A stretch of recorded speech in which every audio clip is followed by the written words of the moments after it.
one of Marilyn Monroe's closest confidants, a woman who threw water on a drunk actor on live TV. But what Shelley Winters wrote in her memoir, that's what finally left Hollywood gasping and scrambling for cover. The swimsuit scene. Before she became an Oscar winner, Shelley Winters was turning heads for another reason. Studio-released swimsuit photos that splashed across magazines. In A Double Life, 1947, she had a small but memorable role opposite Ronald Colman. The film was moody and serious. Shelley's part wasn't large, but the publicity was loud. Her name started circulating, thanks not just to acting, but to carefully staged beach shoots and cheesecake stills. That was the plan. The studio had pegged her as their next blonde bombshell. Publicists arranged photographers, fed fan mags, and framed Shelley as a sultry distraction. And she played along, at first. But she didn't just bat her lashes. When one reporter asked if she always wore such revealing clothes, she shot back, "I sleep in more than this, but it doesn't sell magazines." The quote ran in papers coast to coast. The film's success helped. Colman won an Oscar. Shelley got noticed. Fan mail rolled in. Studios took the bait and wanted more of the same, wet, wide-eyed, and silent. She gave them a few more roles like that. But behind the scenes, she was already pulling away. This was when Shelley realized she had something rare: leverage. Not much, but enough to ask questions. Enough to say no. She started nudging for different roles. Less cheesecake, more challenge. She also learned how to work the press. Reporters wanted fluff. She gave them sass. Gossip, she tossed them zingers. Fans loved it. Studios didn't. That wave of early attention, bathing suits, beach shoots, and all, wasn't just a launch pad. It was also a warning. Shelley used it to break in, but she wouldn't let it box her in. From here on out, she wasn't interested in playing dumb. She'd already figured out how to steal a scene, and now she wanted to shape the story. Bleach, Rage, and Studio Revolt. By the early 50s, Shelley Winters was fed up. She was tired of playing the dumb blonde, tired of being cast for her figure and done with roles where her only job was to scream, faint, or flirt. So she did what no up-and-coming actress was supposed to do. She rebelled, loudly. First, she marched into a salon and had her hair bleached platinum on her own dime, but not to lean further into the bombshell act. She did it as a joke, a protest. She wanted to prove that blonde didn't have to mean brainless. Then she started rejecting roles. Actual, paying jobs. She walked out of studio meetings. She stopped answering agents. When Universal tried to lock her into a standard contract, she told them she'd rather mop floors than be another pinup with a fake smile. To the press, it looked like a move that could end her chances entirely. But Shelley called it freedom. Behind the scenes, she was plotting her next move. She applied to the Actors Studio in New York, the serious one run by Lee Strasberg, where Brando and Clift were regulars. It was a place for gritty, real performances, not glamour. She got in. The shift was fast and brutal.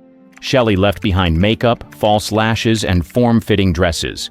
She showed up to class in baggy clothes, no lipstick, hair pulled back. She wanted to prove she could act without looking like a centerfold. Her classmates were skeptical, at first, but Strasberg saw something in her. Her time there wasn't easy. The men tried to dismiss her. Some teachers thought she was a joke. But she pushed harder, cried in front of them, screamed, broke down. Every emotion, raw. She shocked people, and that's exactly what she wanted. Hollywood didn't know what to do with this new Shelley Winters. She had transformed, but not quietly. When casting directors asked what happened to the sexy blonde, she'd say, "She grew up and got a voice." And for the first time, she wasn't just chasing roles, she was demanding them. Method acting, meltdowns, and Monroe. She didn't tiptoe into the Actors Studio. She blasted in like a storm. From day one, she treated the place like a battlefield. It wasn't enough to be accepted. She wanted to prove she belonged. Her classmates were no slouches: Marlon Brando, Montgomery Clift, Marilyn Monroe. But Shelley wasn't intimidated. She studied hard. rehearsed harder, and let nothing slide. Strasberg pushed her. She pushed back. When asked to tap into grief, she sobbed until the room froze. When told to hold back, she exploded instead. It wasn't just acting, it was survival. She became especially close with Monroe. The two even roomed together for a while. Shelley later said she'd find Marilyn reading Dostoevsky in bed, wearing nothing but Chanel No. 5. They laughed. They argued. They understood each other in a way few people did. Two women trying to be taken seriously in a town obsessed with surfaces. Shelley's work at the studio caught attention. She landed parts that had depth, real roles, not just the girl, but she didn't play it safe. In one session, she stripped off a fur coat during a scene, yelling at a pretend husband about cheating. The room went silent.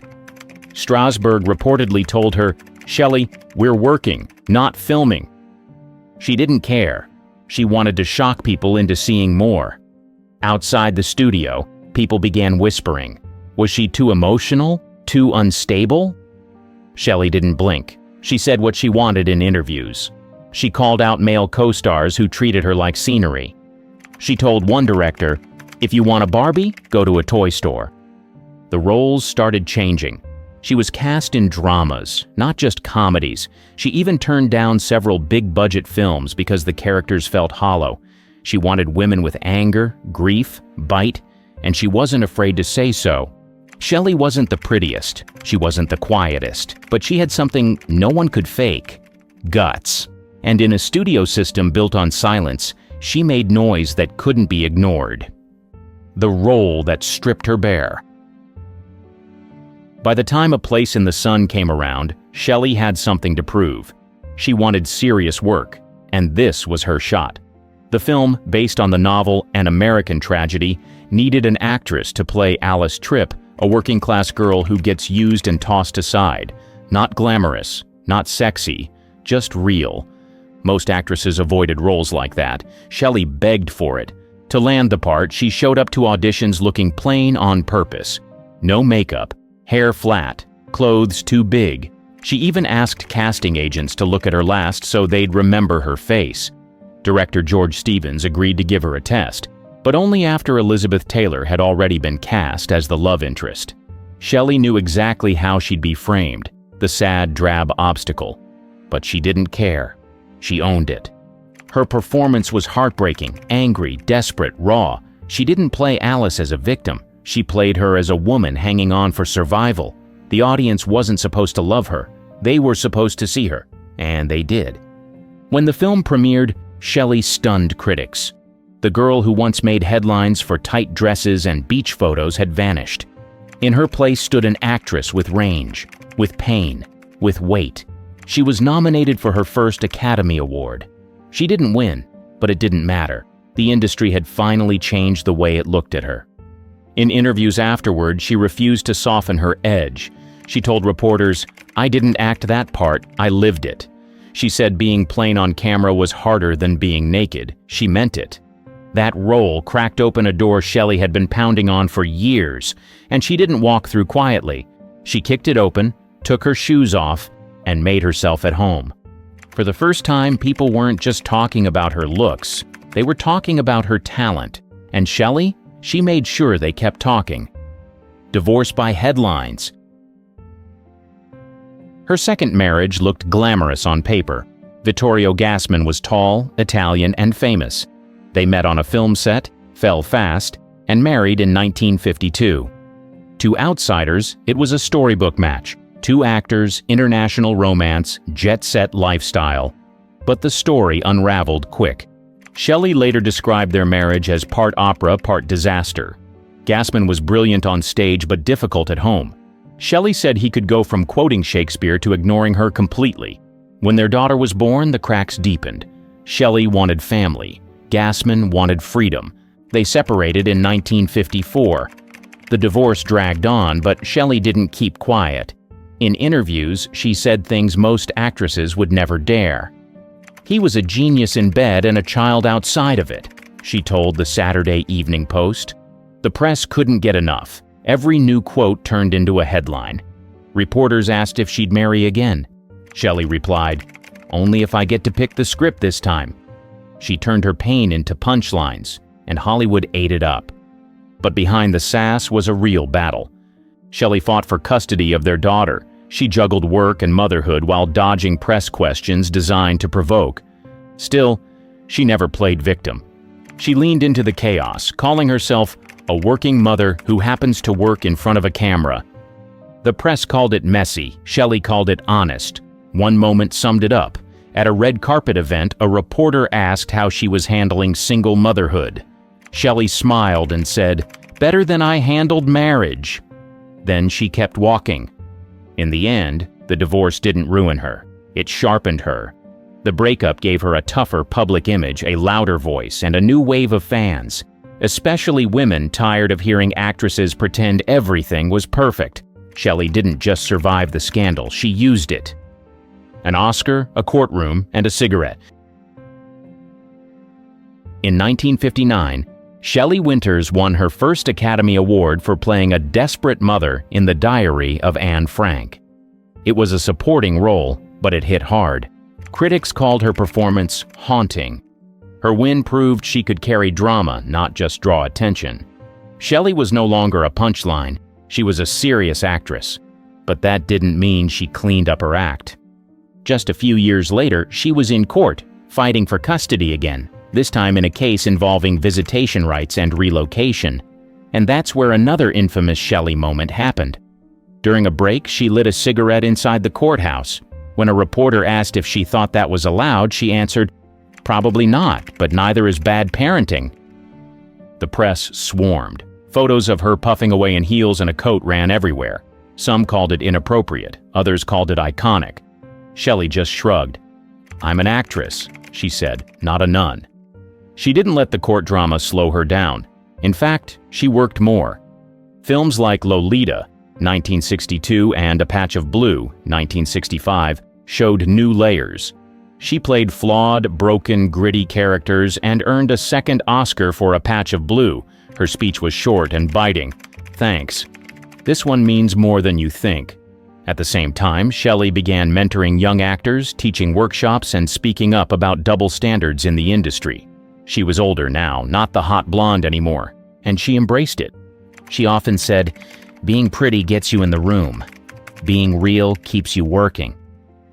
These years showed both sides of Shelley, celebrated and criticized, elegant and defiant, but most of all, unfiltered. She didn't hide her fights, her flaws, or her fury. She put them on screen and in real life. That cigarette in court wasn't just defiance, it was a signal. Shelley Winters wasn't done lighting fires. A Rolodex of secrets. By 1980, Shelley Winters had decades of stories and zero interest in keeping them quiet. Her first memoir, Shelley, also known as Shirley, dropped like a grenade. This wasn't a soft-focus Hollywood remembrance. Shelley named names, lots of them. The book detailed her childhood, her rise in the studio system, and, most shockingly, her love life. She claimed affairs with A-listers like William Holden and Burt Lancaster. She wrote about a night with Errol Flynn, a rejected advance from JFK, and hinted at more that her editors asked her to tone down. Shelley didn't care. "I've kept quiet long enough," she wrote. "Now I get to talk." It wasn't just gossip. She also pulled the curtain back on how Hollywood treated women like currency. She wrote about casting couch pressures, producers who expected more than auditions, and how she had to outwit agents just to get taken seriously. Some stories were funny, some were brutal, all were hers. Critics were divided. Some called the book bold, others said it was too much. But fans lined up. The memoir sold out its first run in 2 weeks. Shelley did press tours where she said things no publicist would approve. "I wrote it like I lived it, messy and loud." Fellow actors were furious. Some denied her claims, others went silent. Shelley's response? "If they didn't want to be in the book, they shouldn't have been in my life." The memoir didn't hurt her career. It gave it a second wind. People respected the guts it took to tell the truth in a town built on lies. Younger actresses started calling her for advice. One reporter called her Hollywood's loudest conscience. This book wasn't just about her, it was a challenge to the system, to the silence, and Shelley never apologized for any of it. The water toss seen around the country. In 1980, Shelley Winters made live TV history with one quick flick of the wrist and a full glass of water. She was a guest on The Dick Cavett Show. Also on the panel that night, actor Oliver Reed, known for drinking on air and saying whatever he wanted. From the moment he opened his mouth, Shelley was unimpressed. He made slurred comments, cut her off mid-sentence, and cracked a joke about women in Hollywood being ornamental. That was it. Without warning, Shelley picked up her glass and tossed the water straight into his face. Reed sat stunned. Cavett froze. The audience gasped, then erupted. Shelley calmly turned back to the host and said, "Now, where were we?" The clip went viral, at least in 1982 terms. News shows replayed it. Newspapers ran it front page. Shelley was asked about it for years. Her response stayed the same. "I don't slap men. I rinse them." It wasn't just a stunt. Shelley had long called out sexism in Hollywood, and Reed's attitude was everything she hated about the industry. The water toss was spontaneous, but it hit a nerve. Women cheered. Men winced. Shelley, once again, didn't care what either side thought. The backlash came fast. Some TV critics called her unprofessional. Others said she was a has-been trying to stay relevant. Shelley shrugged it off. "Relevance," she said, "is just another word for refusing to shut up." Behind the scenes, her phone rang more than ever. Producers loved the buzz. She booked talk shows, guest appearances, even a few roles because of it. Not for being outrageous, but for reminding people she still had spark. This wasn't Shelley's reinvention. It was her reminder. Push her, and she'll push back, publicly and with perfect timing. Red Carpet Rebellion. By the late 1990s, Shelley Winters wasn't trying to impress Hollywood anymore. She was challenging it. She had 2 Oscars, dozens of films under her belt, and no interest in playing the game. When invited to events, she didn't always show, and when she did, she showed up how she wanted. At a 1996 public event, Shelley arrived wearing a pink jogging suit and no makeup, joking with reporters that she was saving glamour for the next lifetime. Fans laughed. Photographers loved it. The tabloids ran with it, calling her unfiltered, unapologetic, and the realest woman in the room. She didn't care. Shelley had done the gowns and diamonds routine for decades. She'd played the red carpet game when it mattered. But now, she was over it. "Why dress like a doll?" she once asked, "when you can show up as yourself?" Her attitude wasn't just about clothes, it was about aging out loud. While the industry prized youth and polish, Shelley leaned into her eccentricity. She cracked jokes about cosmetic surgery, called out sexist scripts, and roasted fellow actors who took themselves too seriously. Producers kept calling, mostly for parts that needed someone loud, wild, or impossible to ignore. She rarely said no. Talk shows loved her unpredictability, and she knew exactly what she was doing. "I've still got a mouth," she once told a reporter, "and people are still listening." She didn't need to crash red carpets. She could command attention in a folding chair.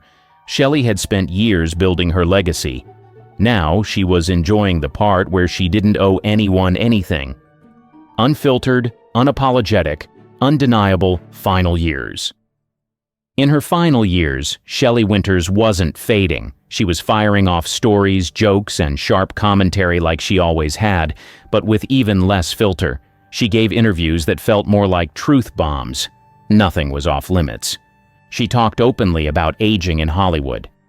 "They stop calling," she said, "unless you're dying or divorcing." She didn't say it with sadness. She said it like a dare. On Larry King Live, she shared stories about Monroe, Brando, and failed auditions she was glad she missed. When asked about regrets, she laughed.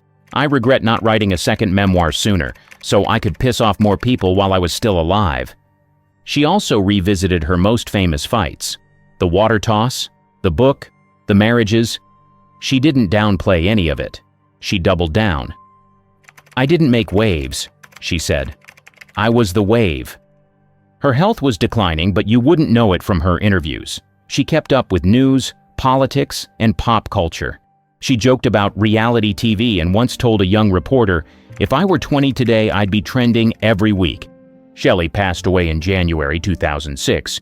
But even weeks before, she was doing phone interviews and planning appearances. Her final messages were filled with humor, rage, and clarity. She didn't want a sanitized legacy. She wanted people to remember the chaos, the honesty, and the guts. "I wasn't easy," she once said, "but I was never fake." And that's how Shelley Winters left the stage, loud, brilliant, and leaving everyone gasping. What do a telegram divorce, a sabotage sisterhood, and a banned stage script have in common? Joan Fontaine. And this isn't the version Hollywood ever wanted you to hear. The girl who changed her name. She wasn't born a star. She wasn't even born Joan. In 1917, in Tokyo, Japan, she entered the world as Joan de Beauvoir de Havilland. Her British parents were upper class and proper, but Joan didn't exactly grow up in comfort. Chronic illnesses like anemia and measles made her childhood rough. Her mother moved Joan and her sister Olivia to California when the marriage fell apart. That's when the rivalry quietly began. Both sisters were drawn to acting. Olivia de Havilland jumped in first and grabbed Hollywood's attention early. Joan, still in her teens, followed close behind. But right away, she was warned. Two de Havillands wouldn't work in the same industry. So she grabbed a phone directory, scrolled through names, and picked Fontaine, after her stepfather. Just like that, Joan de Havilland vanished, and Joan Fontaine was born. Her early years in Hollywood were no fairy tale. She started with tiny roles, maids, secretaries, girls who barely got screen time. She failed so many screen tests, she once said she thought the camera didn't like her face. Studio heads weren't impressed. They called her too quiet, too soft, and not sexy enough for stardom. But Joan wasn't trying to play Hollywood's game. In interviews, she mocked the phoniness of it all. She refused to flirt her way into roles which didn't win her many friends. Then came Rebecca. Alfred Hitchcock cast her in the lead after several others backed out. Joan brought something new, nervous energy, real vulnerability, and restraint. The part turned her into an overnight sensation. Critics loved her, but she still got snubbed at the Oscars. It didn't matter. She was finally seen, and not as Olivia's sister. By the time Suspicion came around, she wasn't just another face in a supporting cast. She was the star. And when that Oscar win came in 1942, Joan didn't hold back. Her acceptance was poised, but when Olivia reached out to congratulate her, Joan brushed right past. The rivalry was real. The name change, just the beginning. Sibling rivalry goes nuclear. Hollywood has had its share of sibling drama, but none quite like Joan Fontaine and Olivia de Havilland. At first, people didn't even realize they were sisters. Different last names helped with that, but behind the scenes, the tension was always simmering, and eventually, it exploded. Their rivalry wasn't about clothes or boys, it was about fame, pure and simple. Both were talented, ambitious, and determined to win. Early on, they even auditioned for the same roles. Joan wanted Gone with the Wind, just like Olivia. She didn't get it, Olivia did. That one stung. But Joan didn't say much. Not then. Things really hit a boiling point in 1941. Joan landed the lead in Hitchcock's Suspicion. Olivia was working on Hold Back the Dawn. Both were nominated for Best Actress at the Oscars. Joan won. And when Olivia tried to congratulate her with a handshake, Joan turned and walked off stage. Some say it was nerves, others call it a straight-up snub. Joan never really explained it. Olivia never forgot it. Over the years, the Cold War between them kept growing. They stopped attending the same events. At one press function, Joan reportedly told photographers, "I don't have a sister." That line made headlines and cracked the relationship for good. At another event, they sat at opposite ends of the table and didn't say a single word. Joan's memoir, No Bed of Roses, made things worse. In it, she accused Olivia of being jealous, cruel, and controlling. Olivia fired back in interviews, calling Joan a dragon lady and a liar. They didn't even speak when their mother passed away. Joan claimed Olivia didn't tell her about the funeral. Olivia denied it. Even in their later years, when both lived into their 90s, they stayed apart. No reunion, no forgiveness, just silence. What started as a quiet competition turned into one of the ugliest feuds in Hollywood history. And the strange part? It wasn't played for the cameras.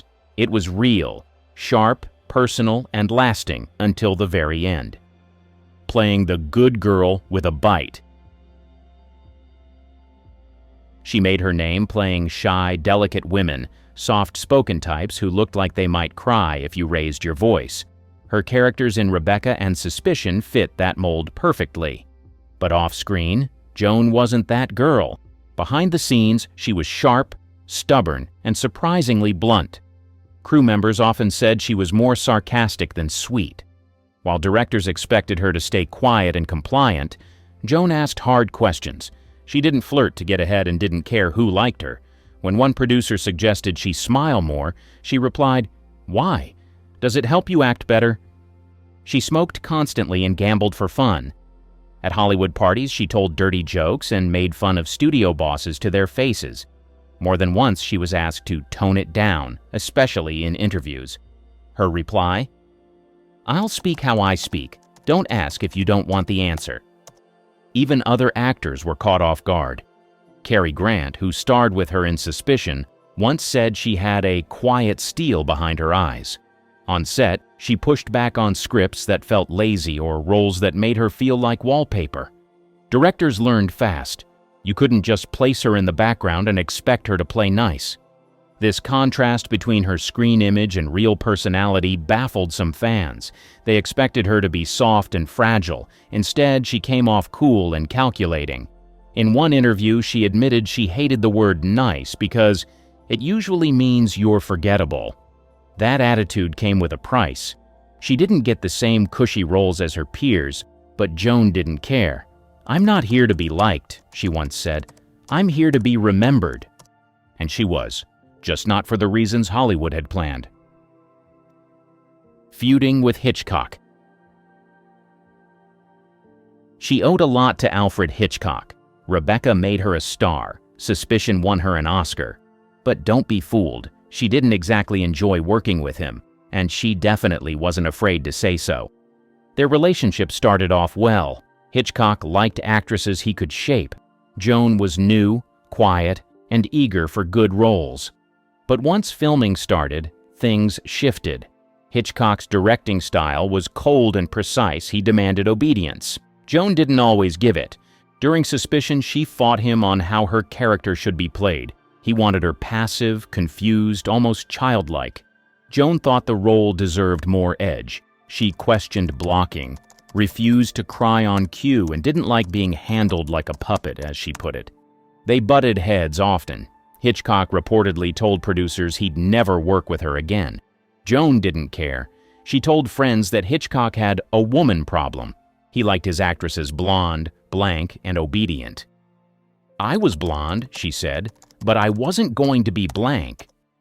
Things came to a breaking point after Suspicion wrapped.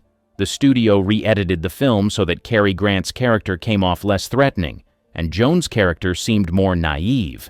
Hitchcock hated the change, but Joan refused to reshoot scenes unless her contract was renegotiated. She knew her worth, and she wasn't going to be pushed around. After that, Hitchcock moved on to other blondes. He worked with Ingrid Bergman, Grace Kelly, and Tippi Hedren. Joan was never on his call sheet again. Years later, when asked if she'd ever work with him again, Joan smirked and said, "Only if I directed." Hollywood marriages, Fontaine style. She didn't do quiet romances or picture-perfect marriages. She had 4 husbands and left each one with her signature flair. From the start, she made it clear. She wasn't looking for someone to complete her. She wanted someone who wouldn't get in her way. Her first marriage was to actor Brian Aherne in 1939. On paper, they looked perfect. In reality, Joan found him dull. She said he treated her like a chatty little girl. After 4 years, she was done. She filed for divorce citing mental cruelty. Translation: she was bored. Next came William Dozier, a producer. They married in 1946 and had a daughter, Deborah. That didn't smooth things over. Joan once said William had a marvelous head for business except when it involved me. She'd correct him and challenge his decisions during meetings. He didn't like that. They divorced in 1951.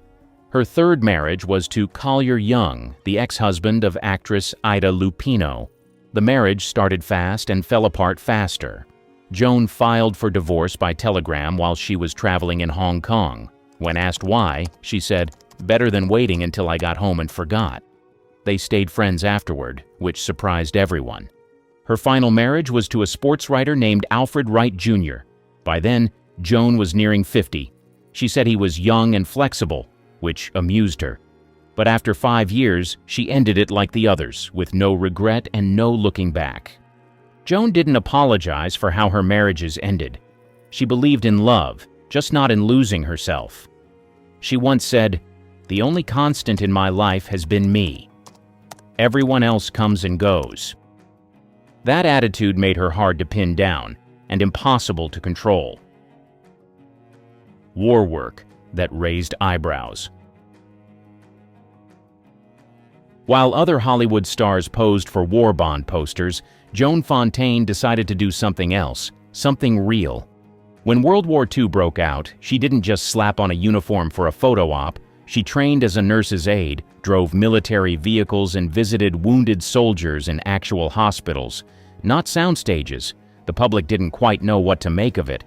Joan joined the Hollywood canteen, sure, but she also worked with the American Women's Voluntary Services. She took part in civil defense drills, learned how to administer first aid, and even got certified in air raid protocol.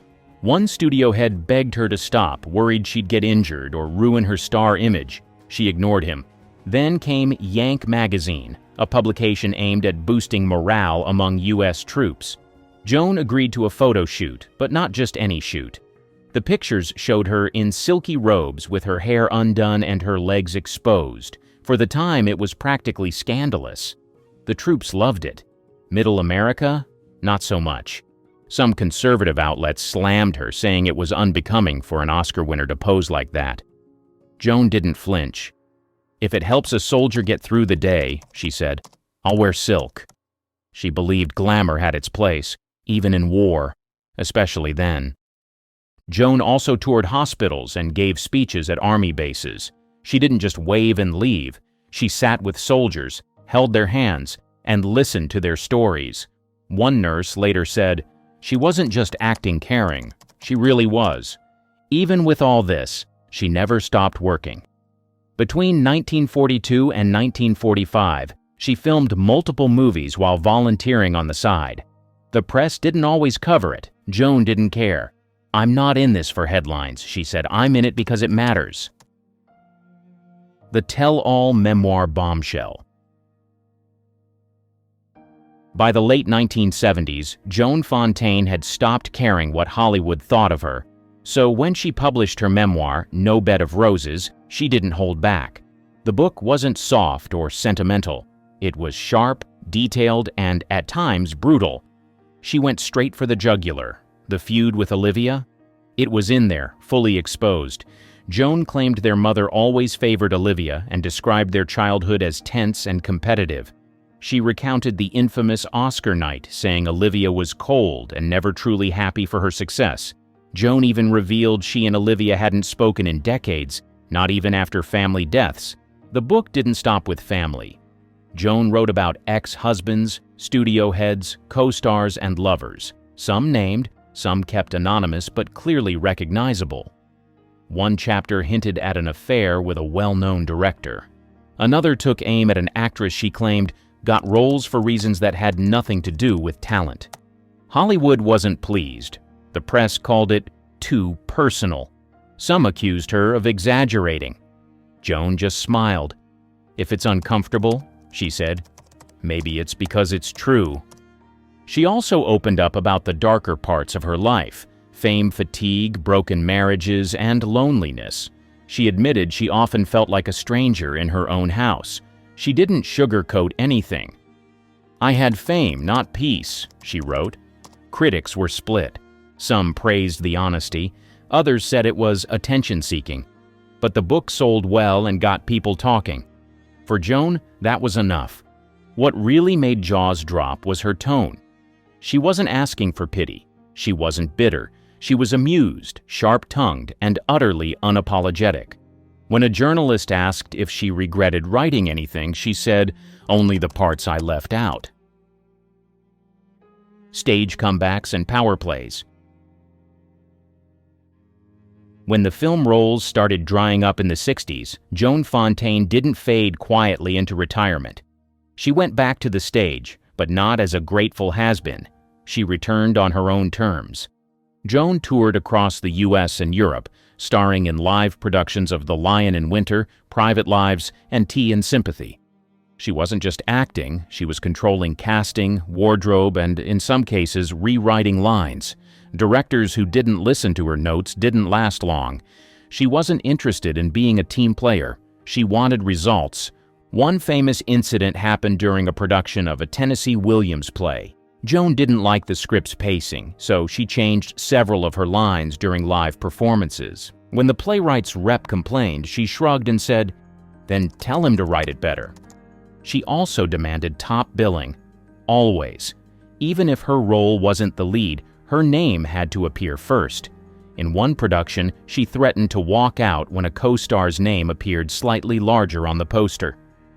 The theater caved. Costume designers had a hard time too.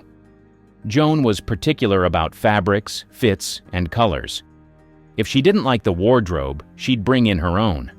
Once, she refused to go on stage unless the lighting was adjusted to her shade of ivory. It delayed the show by 45 minutes.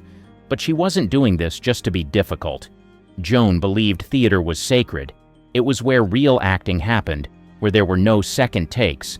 She once said, "Film flatters, stage reveals." Audiences came for the drama, both on and off stage.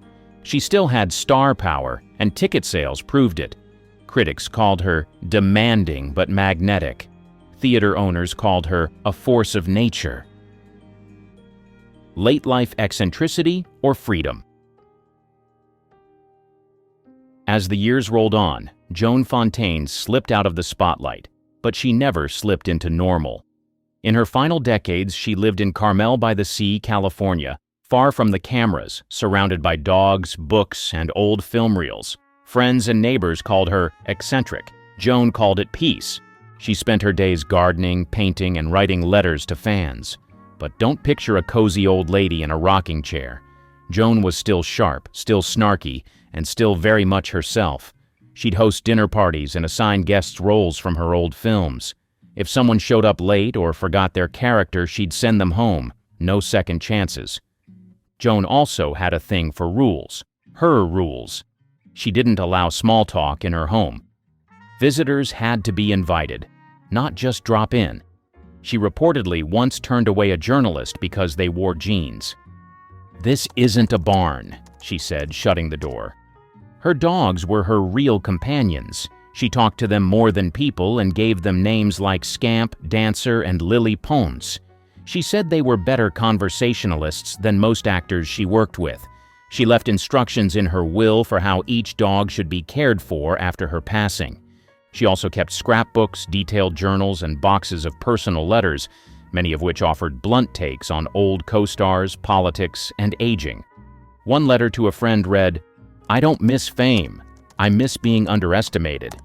Even at 90, she gave interviews with a sharp tongue.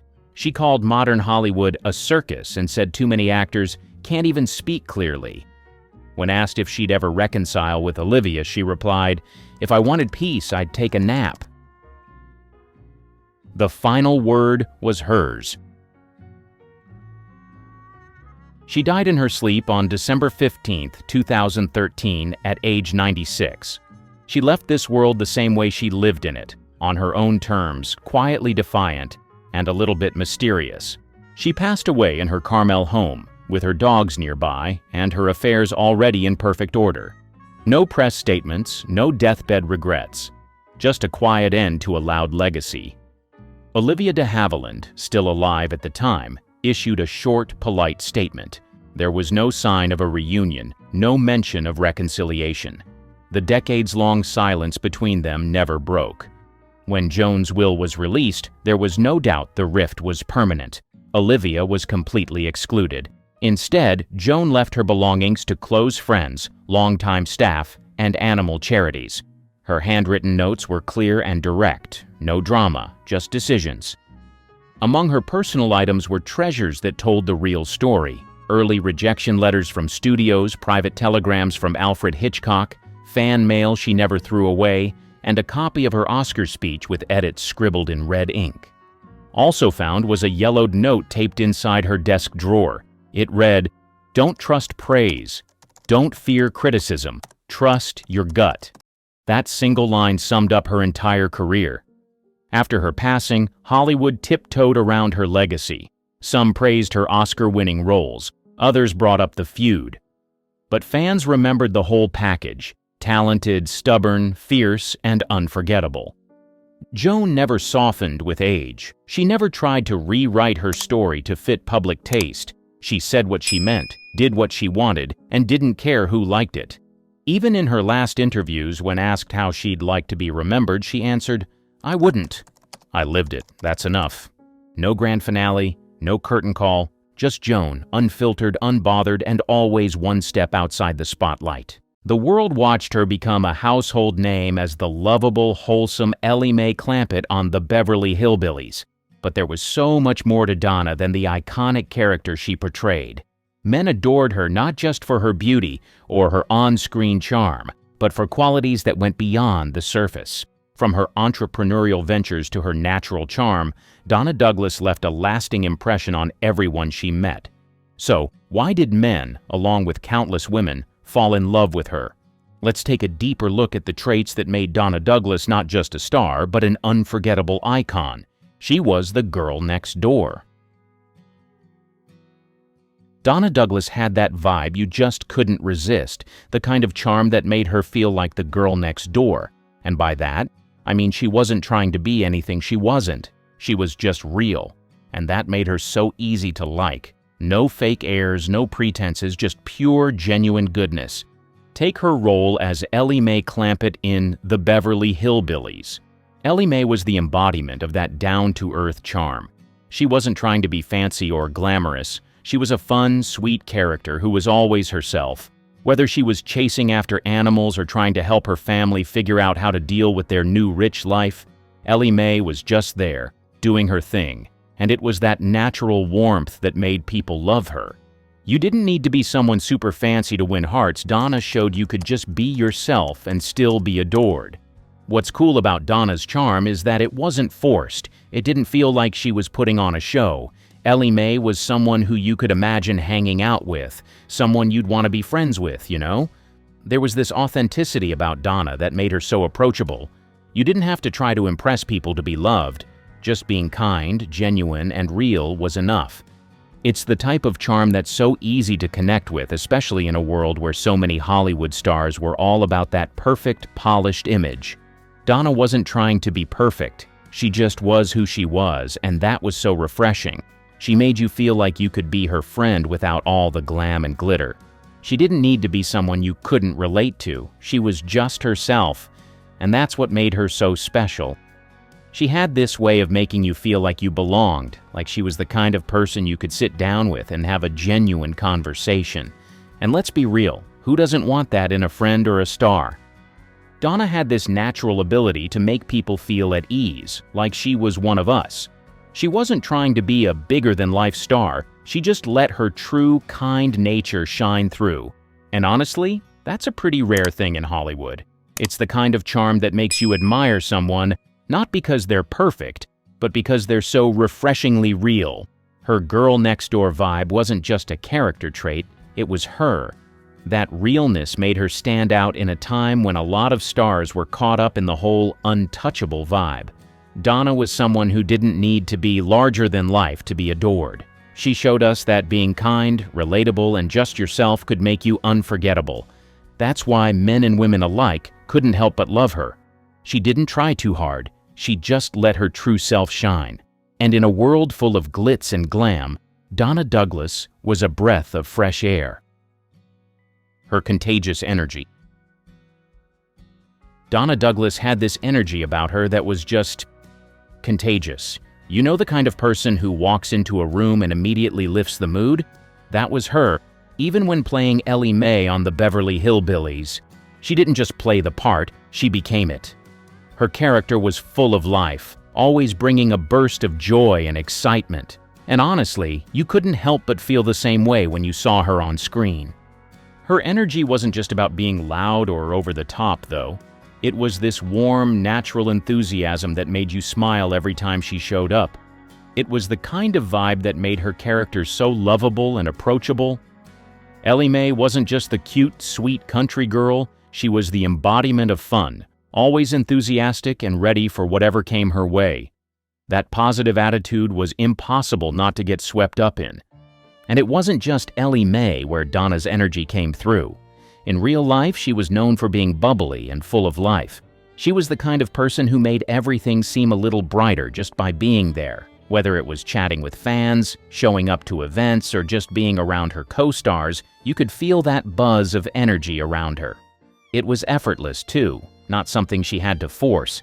She just had that natural ability to make people feel good. Men and women loved that about her. Who wouldn't want to be around someone who could make any situation feel fun and exciting? Donna's energy wasn't about being the loudest or the most dramatic. It was the kind of vibe that made people feel happy just being near her. It's that kind of positivity and enthusiasm that makes people memorable, and Donna Douglas definitely left an impression with hers. Her infectious energy also gave her an edge. Even when she wasn't the lead in a scene, she had this way of bringing everything to life. Her enthusiasm could light up even the most mundane moments, making her presence impossible to ignore. You were always drawn to her, even if she was just there to support the main action. That ability to stand out in any setting, it's something people admired and loved about her. In a world where it's easy to feel weighed down by the daily grind, Donna's energy was a refreshing reminder that life can be full of joy, excitement, and fun. She made you want to keep up with her and maybe for a moment forget about your own stresses. And that's one of the reasons people just couldn't get enough of her, because her energy was the kind that left you feeling lighter and happier every time she graced the screen. Her elegance was timeless. Donna Douglas had this effortless elegance that made her stand out from the crowd. She wasn't flashy or trying to be over the top. It was a quiet, refined kind of grace that made her unforgettable. Whether she was on or off screen, she had a way of carrying herself that made you think, wow, she's classy. Take her role as Ellie Mae in the Beverly Hillbillies. Even though Ellie was the fun country girl next door, there was still an undeniable elegance in how Donna played her. Whether she was dressed in simple country clothes or playing the role of the naive but adorable hillbilly, there was a certain poise about her that made every moment feel special. She made modest clothing look chic, and her natural beauty shone through without any of the need for heavy makeup or flashy outfits. It was all in the way she carried herself. There was a quiet sophistication about her that felt timeless. In real life, this elegance wasn't something she had to work at. Donna wasn't someone who followed trends or tried to keep up with the latest fads. Instead, she had a classic sense of style that always seemed to fit her perfectly. Whether she was attending an event or just going about her day, her fashion choices were always chic without being overdone. It was this timeless elegance that made her not only beautiful but also incredibly graceful even in her more casual moments. Men loved that about her. There was something deeply attractive about a woman who didn't need to shout for attention. Donna's elegance came from within. It was in her posture, the way she spoke, the way she interacted with others. She didn't need a lot of fanfare to be noticed. She simply exuded grace, and it drew people in. What made Donna's elegance stand out even more was the fact that it wasn't about perfection. She wasn't trying to be some unattainable ideal. Instead, she was comfortable in her own skin.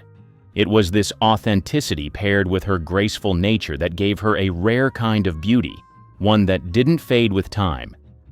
In a world where trends and looks change so quickly, Donna's elegance was something that never went out of style.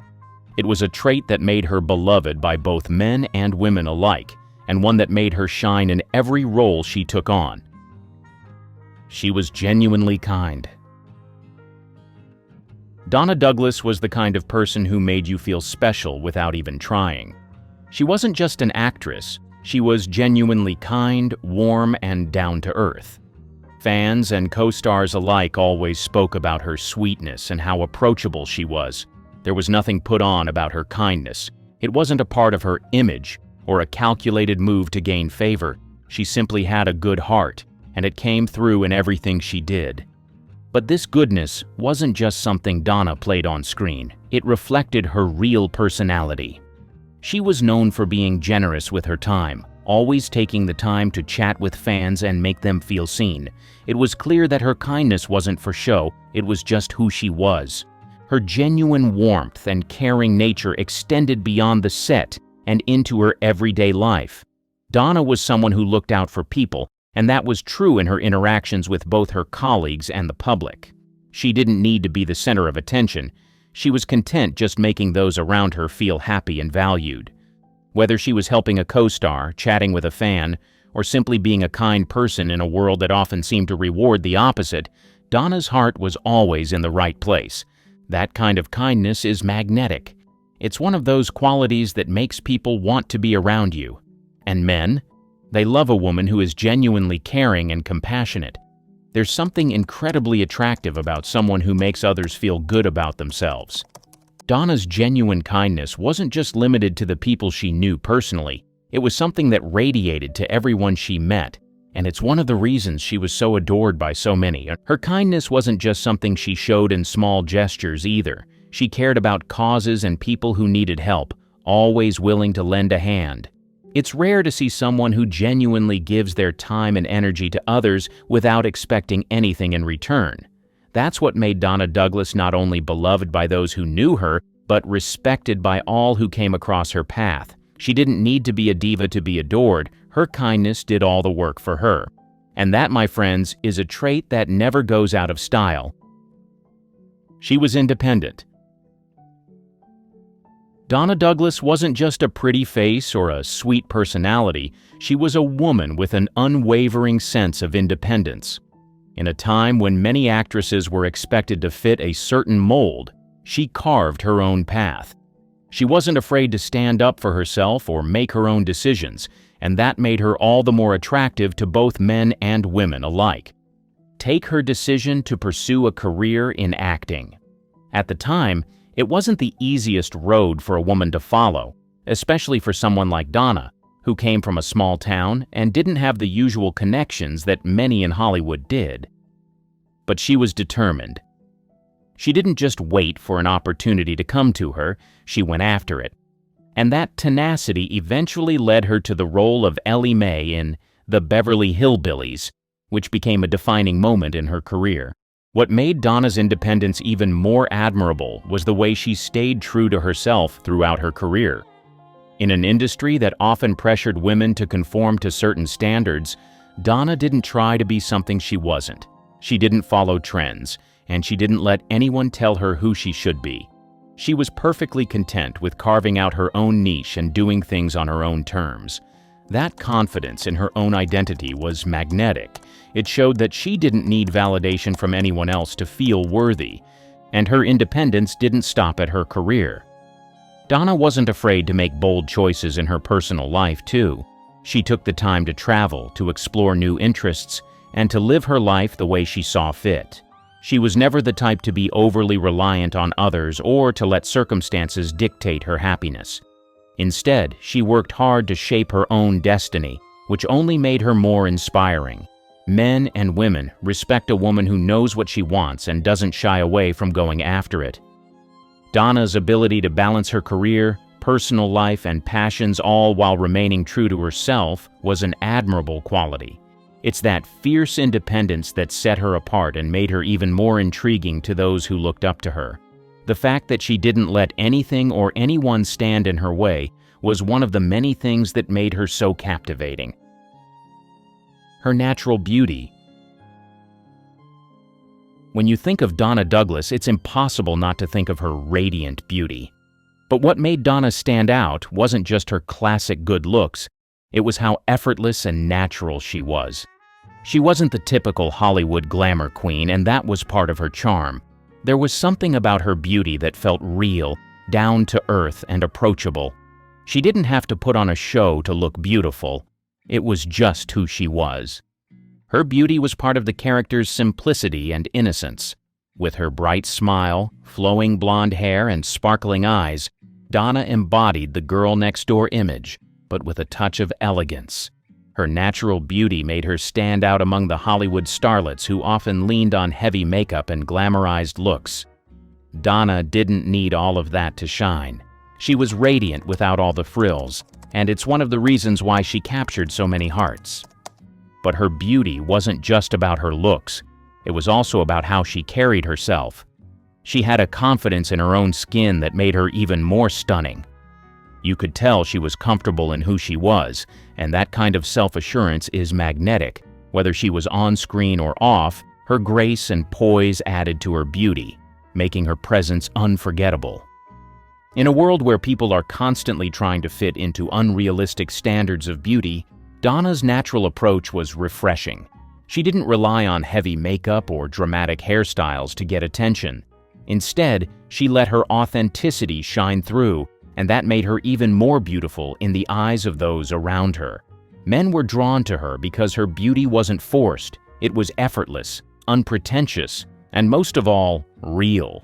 Her beauty, combined with her easygoing charm, made her someone you could imagine wanting to spend time with, not just because of how she looked, but because of how she made you feel. She made beauty seem like something attainable and relatable, and that's why so many admired her. There was nothing artificial about Donna Douglas. She was as beautiful on the inside as she was on the outside, and that's a rarity in the world of show business. She had strong work ethic.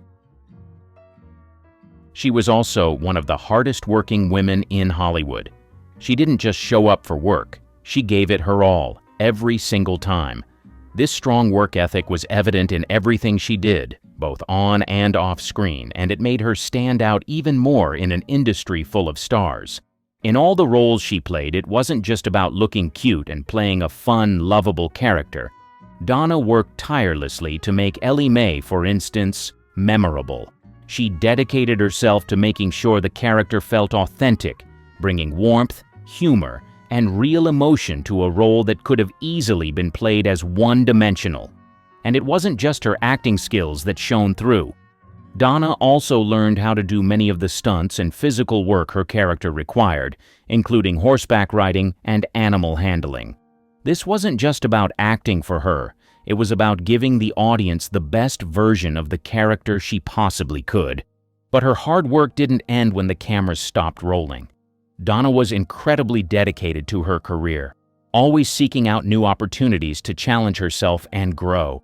She didn't just stick with TV, she also appeared in movies and even had a successful career in music, releasing a couple of country albums. It was her versatility and willingness to work hard that allowed her to continue expanding her career throughout the years.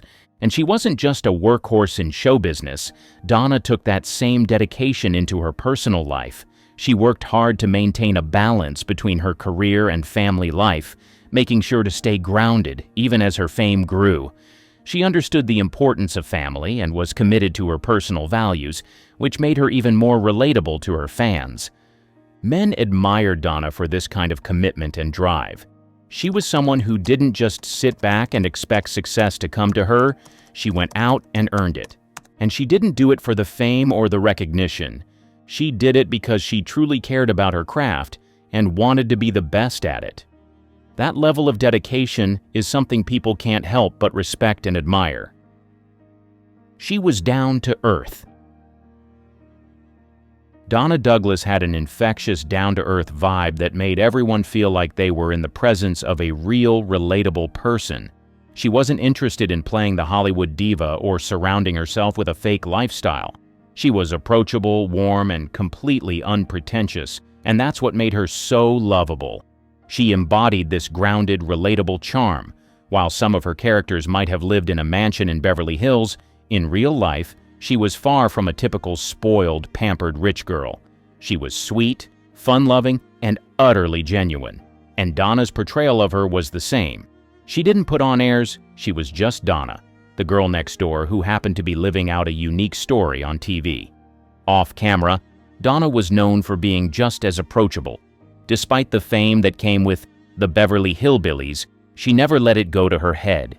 She took the time to connect with her fans and had a way of making everyone she met feel important. Her sincerity and lack of ego were refreshing in an industry where fame often comes with a sense of entitlement. Donna never acted like she was above anyone. She simply treated people with kindness and respect. Her down-to-earth nature was also evident in how she lived her life. She had a no-nonsense attitude, and while she enjoyed the perks of fame, she never seemed to get caught up in the chaos that often surrounds it. She knew how to keep things real and maintained a strong sense of who she was, even as her popularity grew. It's easy to admire someone who can remain grounded when everything around them is constantly changing. For men, her humble and genuine personality was incredibly attractive. There was nothing intimidating or distant about Donna. She was the kind of woman you could imagine sitting down with, having a real conversation, and just enjoying life without any pretense. And for women? They admired her for the same reason. Donna was a role model for being true to yourself, no matter what the world throws at you. She didn't need to be anything other than herself to be adored, and that's a rare quality in Hollywood, where so many people are putting on a show. A serial entrepreneur. While many TV stars from her era let their fame define them, Donna wasn't content to rest on her laurels. She understood the power of building something lasting beyond the spotlight, and she made sure to carve out a life that reflected her independence and business acumen. After her iconic role as Ellie Mae Clampett on the Beverly Hillbillies, Donna didn't simply fade into the background. Instead, she turned her focus to other ventures, proving that she could thrive in multiple arenas. She wasn't just a former TV star, she was a woman who could get things done. For instance, Donna turned to writing, publishing books like Miss Donna's Cookbook and Donna Douglas, the Girl Who Had Everything. She didn't just write about food or Hollywood, her books reflected her passion for sharing knowledge and connecting with people. It was clear that Donna had a creative side that extended far beyond acting. But she didn't stop there. Donna also ventured into real estate, proving she wasn't afraid to take on new challenges. In a field that required business savvy and a keen understanding of markets, Donna showed she could navigate the complexities of a competitive industry and still maintain her elegance and charm. Perhaps one of her most surprising yet impressive moves was becoming a financial advisor. In an era where many stars were at the mercy of managers and agents, Donna took control of her financial future, learning the ropes of wealth management and helping others make sound financial decisions. This wasn't just a side hustle for her, it was a full-fledged career, demonstrating her resourcefulness and her commitment to empowering herself and others. In the golden age of Hollywood, where glamour ruled and movie stars shined brightly on the silver screen, there existed a darker underbelly of ruthless ambition, bitter rivalries, and fiery tempers. Behind the dazzling smiles and polished exteriors, some of Hollywood's biggest names made enemies left and right, whether with co-stars, directors, or even their own families. In this video, we'll unravel the stories of the most hated women in old Hollywood, from the ruthless Joan Fontaine to the ambitious Anne Baxter and the scandalous Zsa Zsa Gabor. We'll delve into their notorious feuds, power struggles, and the controversies that left them despised both on and off set. How did Joan Fontaine's lifelong rivalry with Olivia de Havilland spill onto the screen? What sparked the enmity between Anne Baxter and Bette Davis during All About Eve? And why was Zsa Zsa Gabor's name synonymous with scandal? Joan Fontaine. Fontaine's most infamous rivalry was with her sister, Olivia de Havilland. Their feud was legendary, stretching back to childhood and intensifying when both pursued careers in Hollywood. It became an open secret that the two sisters despised each other, and their contentious relationship often played out in public. In 1942, the tension came to a head at the Academy Awards. Fontaine and de Havilland were both nominated for Best Actress, Fontaine for Suspicion, and de Havilland for Hold Back the Dawn. When Fontaine was announced as the winner, she brushed off de Havilland's attempt to congratulate her, leaving her sister humiliated and fuming. De Havilland never forgave Fontaine for this slight, and the sisters barely spoke for decades afterward. The rivalry was so intense that even Joan's autobiography was titled No Bed of Roses, in which she criticized de Havilland for trying to steal her roles and their mother's affection. Fontaine's feud with de Havilland wasn't the only relationship she struggled with. While working on Rebecca, Fontaine found herself at odds with her co-star, Laurence Olivier. Olivier had wanted his then-wife, Vivien Leigh, to be cast in the lead role, but Hitchcock chose Fontaine instead. As a result, Olivier was openly hostile toward Fontaine, frequently belittling her performance and criticizing her acting skills. Fontaine later recalled that Olivier was relentlessly cruel to her throughout the production. Her relationship with Hitchcock was similarly strained. Hitchcock's unconventional method of drawing out her insecurities to heighten her vulnerability on screen left Fontaine feeling manipulated and insecure. She described Hitchcock as ruthless and believed he took pleasure in keeping her on edge during filming. Despite these tensions, Fontaine's performances in Hitchcock's films earned her critical acclaim, firmly establishing her as a leading lady in Hollywood. Fontaine's reputation for being difficult extended to other co-stars as well. On the set of Jane Eyre, she clashed with Orson Welles, whom she described as pompous and intolerable. Her strained relationships with other leading ladies like Vivien Leigh and Ginger Rogers further cemented her image as a prim princess unwilling to share the limelight. Olivia de Havilland. While Joan Fontaine may have been despised by her sister, Olivia de Havilland didn't earn any love from Joan either. Born just 15 months apart, Olivia de Havilland and Joan Fontaine's rivalry permeated Hollywood for nearly a century. In fact, de Havilland once quipped, "Our feud isn't a feud, it's a brawl," setting the tone for her turbulent relationship with her sister. De Havilland is best known for her roles in classics like Gone with the Wind, 1939, where she played the gentle Melanie Hamilton Wilkes, and her double Oscar-winning performances in To Each His Own, 1946, and The Heiress, 1949. Despite her public image as a gracious and composed star, de Havilland was known to be fiercely competitive. Her rivalry with Fontaine reached a boiling point in 1941 when she lost the Best Actress Oscar to her sister. De Havilland was visibly upset when Fontaine won for Suspicion, 1941. 2 years later, she got her revenge by taking home her first Oscar for To Each His Own, 1946. De Havilland further cemented her dominance by winning a second Oscar for The Heiress, 1949. According to biographer Charles Hyam, de Havilland once remarked, "Joan is very bright and sharp and quick-witted, but she's also very self-centered." De Havilland's combative nature wasn't limited to her sister. She famously feuded with Errol Flynn, her co-star in 8 swashbuckling adventures, including The Adventures of Robin Hood, 1938, and Captain Blood, 1935. Flynn reportedly made unwanted advances towards de Havilland, calling her a cold fish for rejecting him. He later wrote in his autobiography, My Wicked, Wicked Ways, "Livy and I were like the sea and the shore, drifting slowly apart." Her battles weren't only with actors, but also with directors. She often clashed with Michael Curtiz, who directed her in The Adventures of Robin Hood and Dodge City, 1939. Curtiz was notorious for his harsh treatment of actors, and de Havilland was no exception. She once walked off the set in protest of Curtiz's behavior, refusing to return until the studio intervened. One of de Havilland's most significant battles, however, was with Warner Brothers. In 1943, she filed a lawsuit against the studio, challenging the legality of their practice of extending actors' contracts for time spent on suspension. Known as the de Havilland Law, her victory not only won her freedom from her restrictive contract, but also revolutionized the Hollywood studio system, granting actors greater creative control. Gloria Graham. With her trademark sultry voice and alluring smile, Gloria captivated audiences as the femme fatale in films like The Big Heat, 1953, and In a Lonely Place, 1950. But behind the smoldering allure was a troubled actress whose life was riddled with scandals, making her one of old Hollywood's most controversial figures.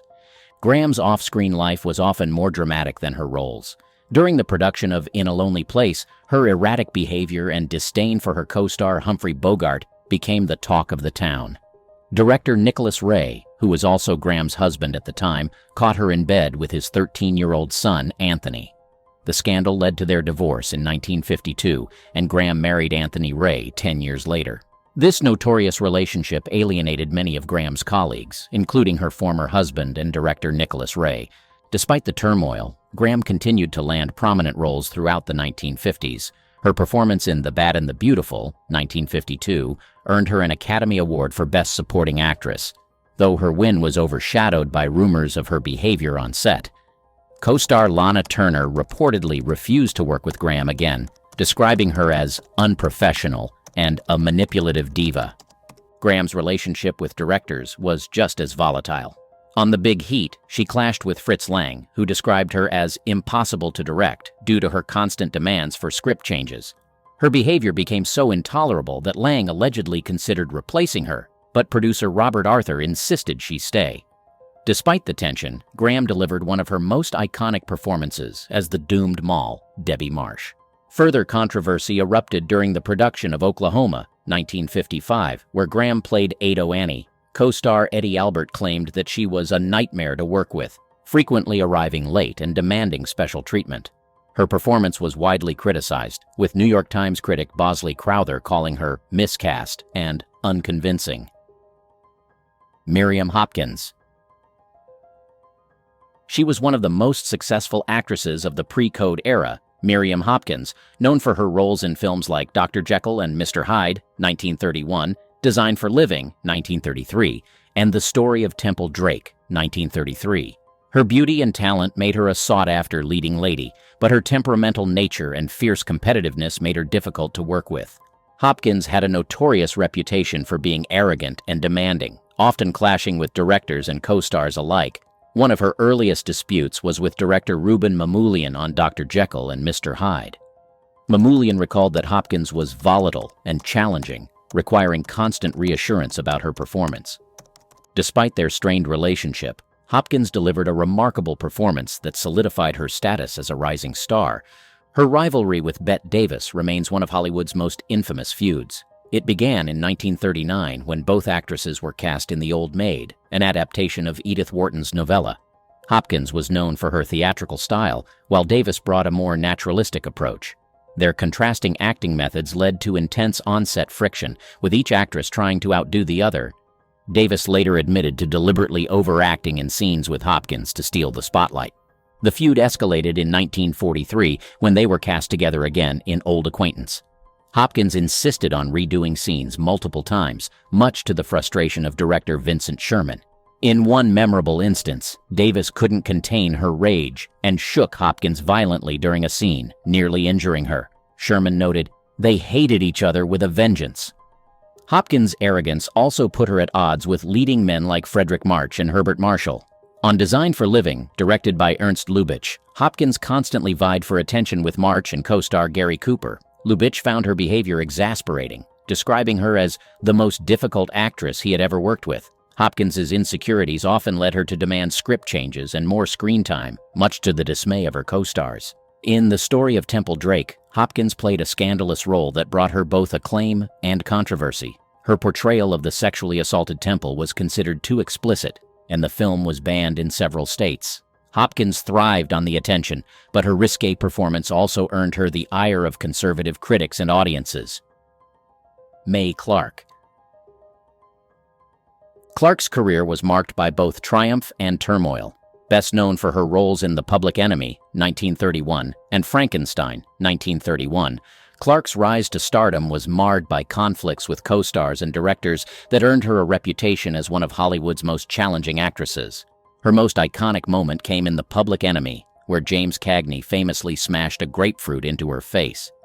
The scene catapulted Clarke to fame, but behind the scenes, her relationship with Cagney was far from amicable. Cagney later recalled that Clarke was difficult to work with due to her temper and demands for special treatment. Despite this, they went on to star together in another film, Lady Killer, 1933, where tensions again flared. Clarke's fiery personality wasn't limited to Cagney.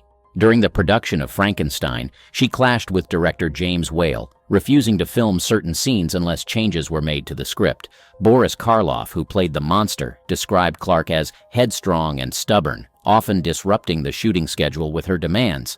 However, her performance as Elizabeth Lavenza was well received, and Frankenstein became one of the most influential horror films of all time. Off-screen, Clarke's relationships with other actresses were equally strained. She reportedly had a contentious rivalry with Anne Dvorak, her co-star in Three Wise Girls, 1932, over billing and screen time. Dvorak once quipped, "May was always ready for a fight, even when no one was interested." Their rivalry was exacerbated when Clarke accused Dvorak of trying to steal her role in the Penguin Pool murder, 1932. Despite her early success, Clarke's career began to decline in the mid-1930s. Her uncooperative behavior and penchant for conflict made her unpopular among studio executives. In one notable instance, she clashed with director George Stevens on the set of The Housekeeper's Daughter, 1939, walking off the set after an argument over her lines. Stevens eventually convinced her to return, but the incident solidified her reputation as unreliable. Clarke's turbulent personal life also contributed to her fall from grace. Her first marriage to F. Scott Ames ended in divorce after just 2 years, and her second marriage to Stevens Bancroft lasted even less. By the early 1940s, Clarke's star had dimmed significantly, and she was relegated to supporting roles and bit parts. Anne Baxter. Anne's portrayal of the ambitious Eve Harrington in All About Eve, 1950, remains one of cinema's most iconic performances. But Baxter's role as the conniving understudy wasn't far removed from her real-life persona, as she garnered a reputation for ambition and manipulation both on and off the screen. Baxter's rise to fame was swift. By 23, she had already won an Academy Award for Best Supporting Actress for her role in The Razor's Edge, 1946. But it was her role in All About Eve that solidified her as a star. Her on-screen rivalry with Bette Davis mirrored their off-screen tension. Davis, who played the aging actress Margot Channing, found Baxter's performance to be too over the top and accused her of trying to upstage her. Davis once quipped, "She should have been called Anne Backstabber instead of Baxter." The tension between the two led to a bitter feud throughout the production. Baxter demanded equal billing with Davis, a move that infuriated Davis and further strained their relationship. Director Joseph L. Mankiewicz had to intervene repeatedly to keep the peace, describing their interactions as volatile and charged with animosity. Baxter's ambition wasn't limited to her rivalry with Davis. She frequently clashed with directors and co-stars. On the set of The Ten Commandments, 1956, she had a tumultuous relationship with director Cecil B. DeMille. Baxter, who played Nefertiti, reportedly demanded numerous script changes to give her character more screen time. DeMille found her demands exasperating, but ultimately acquiesced to some of her requests, believing her presence would enhance the film's commercial appeal. Her co-star Charlton Heston, who played Moses, found her behavior unpredictable and temperamental. Heston noted in his autobiography that Baxter was often difficult to work with and prone to mood swings, which disrupted the production. Baxter's reputation for being manipulative also extended to her personal life. Her marriage to actor John Hodiak ended in divorce in 1953, with Hodiak citing her controlling nature as a primary reason. Her second marriage to Randolph Galt was similarly troubled, with Galt describing Baxter as impossible to live with due to her constant demands and erratic behavior. Jean Tierney. Tierney's troubles began early in her career. Despite her undeniable talent and beauty, she quickly developed a reputation for being challenging to work with. During the production of Laura, director Otto Preminger found her demanding and overly concerned with her appearance. He insisted on multiple takes to achieve the right look, which frustrated Tierney. Despite their clashes, Tierney delivered one of her most iconic performances, solidifying her status as a leading lady. Her relationship with Preminger soured further during the making of Whirlpool, 1949, where Tierney portrayed a kleptomaniac undergoing hypnosis. Preminger described Tierney as difficult and unpredictable, noting that her struggles with depression often affected her performance. Nonetheless, Tierney's nuanced portrayal received critical acclaim, though the tension between her and Preminger ensured they never worked together again. Tierney's behavior also strained her relationships with co-stars. On the set of Leave Her to Heaven, she clashed with Cornel Wilde, whom she reportedly found unprofessional and arrogant. Wilde later described Tierney as moody and distant, often refusing to speak to him between scenes. Despite the tension, Leave Her to Heaven became a major success, earning Tierney an Academy Award nomination for Best Actress. Another co-star who felt Tierney's wrath was Dana Andrews, with whom she shared the screen in Laura and the Iron Curtain, 1948. Andrews claimed that Tierney's perfectionism often led to heated arguments on set, describing her as a perfectionist to the point of exhaustion. He later admitted that her mental health struggles may have contributed to her erratic behavior. Tierney's insecurities about her appearance also made her demanding with makeup artists and costume designers. Edith Head, the legendary costume designer, noted that Tierney was obsessed with every little detail of her wardrobe, often demanding last-minute changes. Makeup artist Ben Nye recalled that Tierney would frequently refuse to leave her dressing room until every eyelash was perfectly placed. Tierney's personal life was equally tumultuous. Her first marriage to Oleg Cassini was marked by infidelity and financial woes, ultimately ending in divorce in 1952. Her subsequent relationship with Prince Ali Khan, the ex-husband of Rita Hayworth, was also rocky, with the prince's family reportedly disapproving of Tierney. Paulette Goddard. Goddard's rise to stardom began with her marriage to Charlie Chaplin in the early 1930s. While Chaplin's influence helped launch her career, her talent soon shined through in roles like the Gammon in Modern Times and Hannah in The Great Dictator. However, her marriage to Chaplin was rocky, marked by infidelities and professional rivalries. The two divorced in 1942, and Chaplin later remarked that Goddard was ambitious to a fault. Her role in So Proudly We Hail brought her acclaim, but also conflict. Goddard allegedly sabotaged her co-star Veronica Lake's performance, insisting on script changes that would favor her character. Lake later accused Goddard of conniving to steal scenes and using her charm to manipulate directors. Despite the tension, Goddard received an Academy Award nomination for her performance. Goddard's ambitious nature often put her at odds with her co-stars and directors. On the set of Unconquered, 1947, she clashed with director Cecil B. DeMille over creative control. DeMille wanted her character to appear more vulnerable, while Goddard insisted on portraying a stronger woman. Their arguments became so heated that DeMille reportedly threatened to replace her.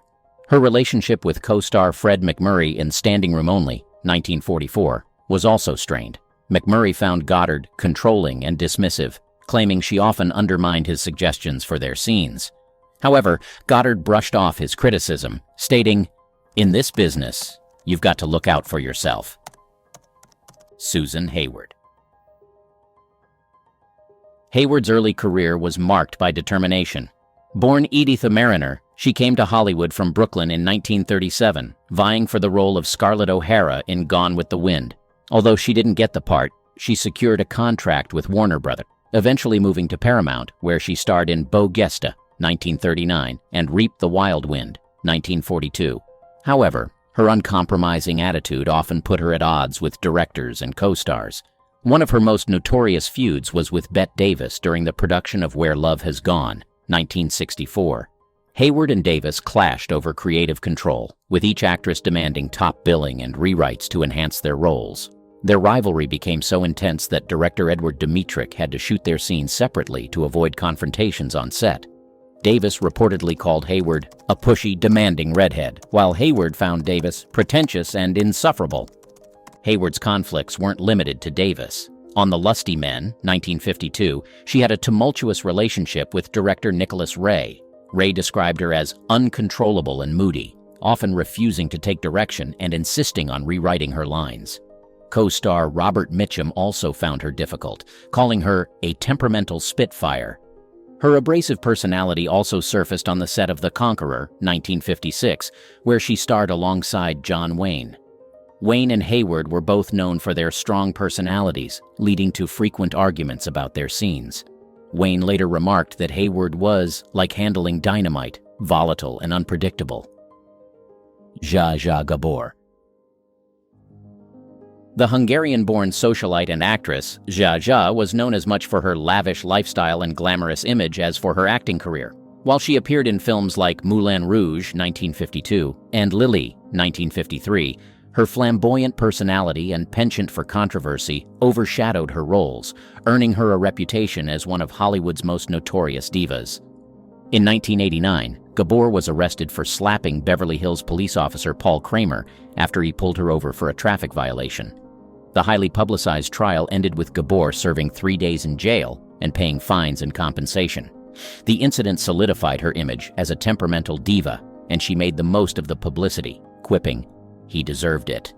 Gabor's diva behavior extended to her co-stars and directors as well. On the set of Queen of Outer Space, 1958, she clashed with director Edward Burns over her character's costumes, insisting on wearing more glamorous outfits than the role required. Burns later remarked, "Jia Jia was always demanding special treatment and refusing to listen to direction." Her feuds weren't limited to directors. Gabor often found herself at odds with fellow actresses, particularly Shelley Winters and Eva Gabor, her own sister. Winters described Gabor as outrageous and selfish, claiming that she would throw tantrums just to get attention. Meanwhile, Jia Jia's relationship with Eva was strained by jealousy and competition, leading to frequent arguments both on and off set. In her later years, Gabor became known for her eccentric public appearances and notorious legal battles. She married her ninth husband, Frederick Prince von Anhalt, in 1986, and the two remained together until her death. Their relationship was marked by scandal, with von Anhalt often making outlandish claims about his heritage and adopting adult men to carry on his royal lineage. Behind the glamour of old Hollywood was a hotbed of scandal. Think love triangles, blackmail, and rumors so wild they'd make Twitter explode today. The Clark Gable and Loretta Young love child scandal. One of the most whispered about was the rumor that Clark Gable fathered a secret child with Loretta Young. The year was 1935, and the two were co-stars in The Call of the Wild. Off camera, it was said sparks flew. Gable, married to socialite Rhea Langham, had a reputation for on-set flings. Loretta Young, on the other hand, was known for her strict Catholic faith and carefully curated image of innocence. After filming Wrapped, Young disappeared from the spotlight. Months later, she returned, announcing she had adopted a baby girl named Judy. Her story was that Judy was an orphan who needed a home, but Judy's striking resemblance to Gable, right down to his distinctive ears, made the cover story hard to believe. Whispers of an affair and a secret pregnancy circulated immediately. Both stars stayed quiet. Gable, often referred to as the King of Hollywood, never publicly addressed the rumors. Young stuck to her adoption claim, protecting her career and reputation. Insiders, however, hinted that Gable made secret visits to Judy, further fueling the speculation. MGM reportedly stepped in to bury the story, fearful of how it might damage its stars. For nearly 6 decades, the truth remained hidden. It wasn't until 1994 that Young, in a rare interview, confirmed what many had long suspected. Judy was her biological daughter, the result of what she described as a non-consensual encounter with Gable during the filming of The Call of the Wild. This shocking revelation cast the scandal in a far darker light, reframing what had been romanticized as an affair into a story of exploitation. The confession added complexity to both Gable and Young's public personas. For Judy, it ended a lifetime of rumors, but also exposed the darker side of old Hollywood. Joan Crawford's alleged blue movies. Her career was the definition of Hollywood success, but behind her polished image, whispers of a scandal threatened to tarnish her legacy. By the 1930s, Crawford was one of MGM's brightest stars. However, rumors suggested her rise to fame had a darker backstory. The claims that before her Hollywood breakthrough, she'd appeared in adult films to make ends meet. These films, often called stag films, were part of an underground scene in the 1920s. Crawford, known then as Lucille LeSueur, was said to have participated in these productions during her early days as a struggling dancer. Fans found her swift transformation into a Hollywood star suspicious, speculating that someone powerful had helped her bury her past. Eddie Mannix, MGM's infamous fixer, was often linked to these rumors. Mannix was the studio's go-to guy for cleaning up messes and protecting its stars. Allegedly, he stepped in to handle the Crawford situation, tracking down and destroying any negatives of the supposed films. MGM was known for its obsession with controlling the public image of its stars, so the idea isn't far-fetched. Still, no concrete proof of Mannix's involvement, or the films themselves, has ever surfaced. Crawford, for her part, denied the allegations her entire life. She called the rumors malicious lies meant to drag her down. Decades later, her adopted daughter, Christina, reignited public interest in Crawford's private life with her controversial book, Mommy Dearest. While the memoir didn't address the adult film rumors directly, its shocking portrayal of Crawford added fuel to the fire about her hidden past. Despite the intrigue, no evidence has ever confirmed the existence of these alleged films. Were they a smear tactic against a powerful woman in Hollywood, or was there some truth to the whispers? We may never know. But the rumors have ensured that Crawford's name remains as infamous as it is iconic, proving that Hollywood's obsession with scandal knows no bounds. Errol Flynn's espionage allegations. He was the ultimate Hollywood swashbuckler, famous for his charisma and swordplay. But during World War II, a darker story started to circulate. Flynn, the man behind Robin Hood's smile, was rumored to be a Nazi spy. As wild as it sounded, the FBI took these whispers seriously and kept an active file on him. The allegations weren't baseless. Flynn had a close friendship with Hermann Urban, an Austrian doctor with confirmed Nazi ties. The two shared a love of travel, but Urban's documented connections to German intelligence raised alarms. Flynn's frequent trips to Europe during the war didn't help his case. Add to that his Austrian roots and his perceived indifference to the Allied cause, and the rumors began to stick. The conspiracy gained momentum in 1980, thanks to Charles Hyam's book Errol Flynn, The Untold Story. Hyam painted Flynn as a double agent, claiming the actor passed information to the Nazis while maintaining his Hollywood image. The book alleged Flynn's charm and international lifestyle made him the perfect spy. It also accused Flynn of using his Hollywood clout to help Urban and other Nazi sympathizers. But Hyam's claims were heavily criticized. Historians and Flynn supporters argued the evidence was flimsy and speculative. The FBI's files, while extensive, lacked any smoking gun. Flynn's defenders labeled Hyam's book a hit piece, accusing the author of exaggerating for shock value. Many believe the rumors were fueled by Flynn's reckless lifestyle rather than actual treachery. Despite the pushback, the damage was done. The mere suggestion of espionage left a stain on Flynn's legacy. Even today, the idea of Hollywood's most dashing hero harboring Nazi sympathies remains a tantalizing what if. So what's the truth? Was Flynn just an adventure junkie with bad judgment in friends, or did his charm mask something far more sinister? The lack of definitive evidence keeps the mystery alive, leaving fans and critics to debate whether Flynn's greatest act was on screen or off. Marilyn Monroe's mysterious diaries. Her death in 1962 left behind more questions than answers. One of the most persistent rumors revolves around her alleged secret diaries. These journals supposedly contained shocking details about her relationships with John F. Kennedy and his brother Robert. For decades, these rumored diaries have fueled conspiracy theories and added to the intrigue surrounding Monroe's life and death. Monroe was known for keeping journals. She used them to write poetry, reflect on her life, and document personal experiences. Biographer Anthony Summers, in his book Goddess: The Secret Lives of Marilyn Monroe, suggested she recorded sensitive details from conversations with the Kennedys. Allegedly, some entries included political secrets and information that could have made her a liability. The circumstances of Monroe's death have only added to the speculation. Found lifeless in her Brentwood home, she was officially ruled a victim of a barbiturate overdose. However, the involvement of the FBI and LAPD in the investigation raised eyebrows.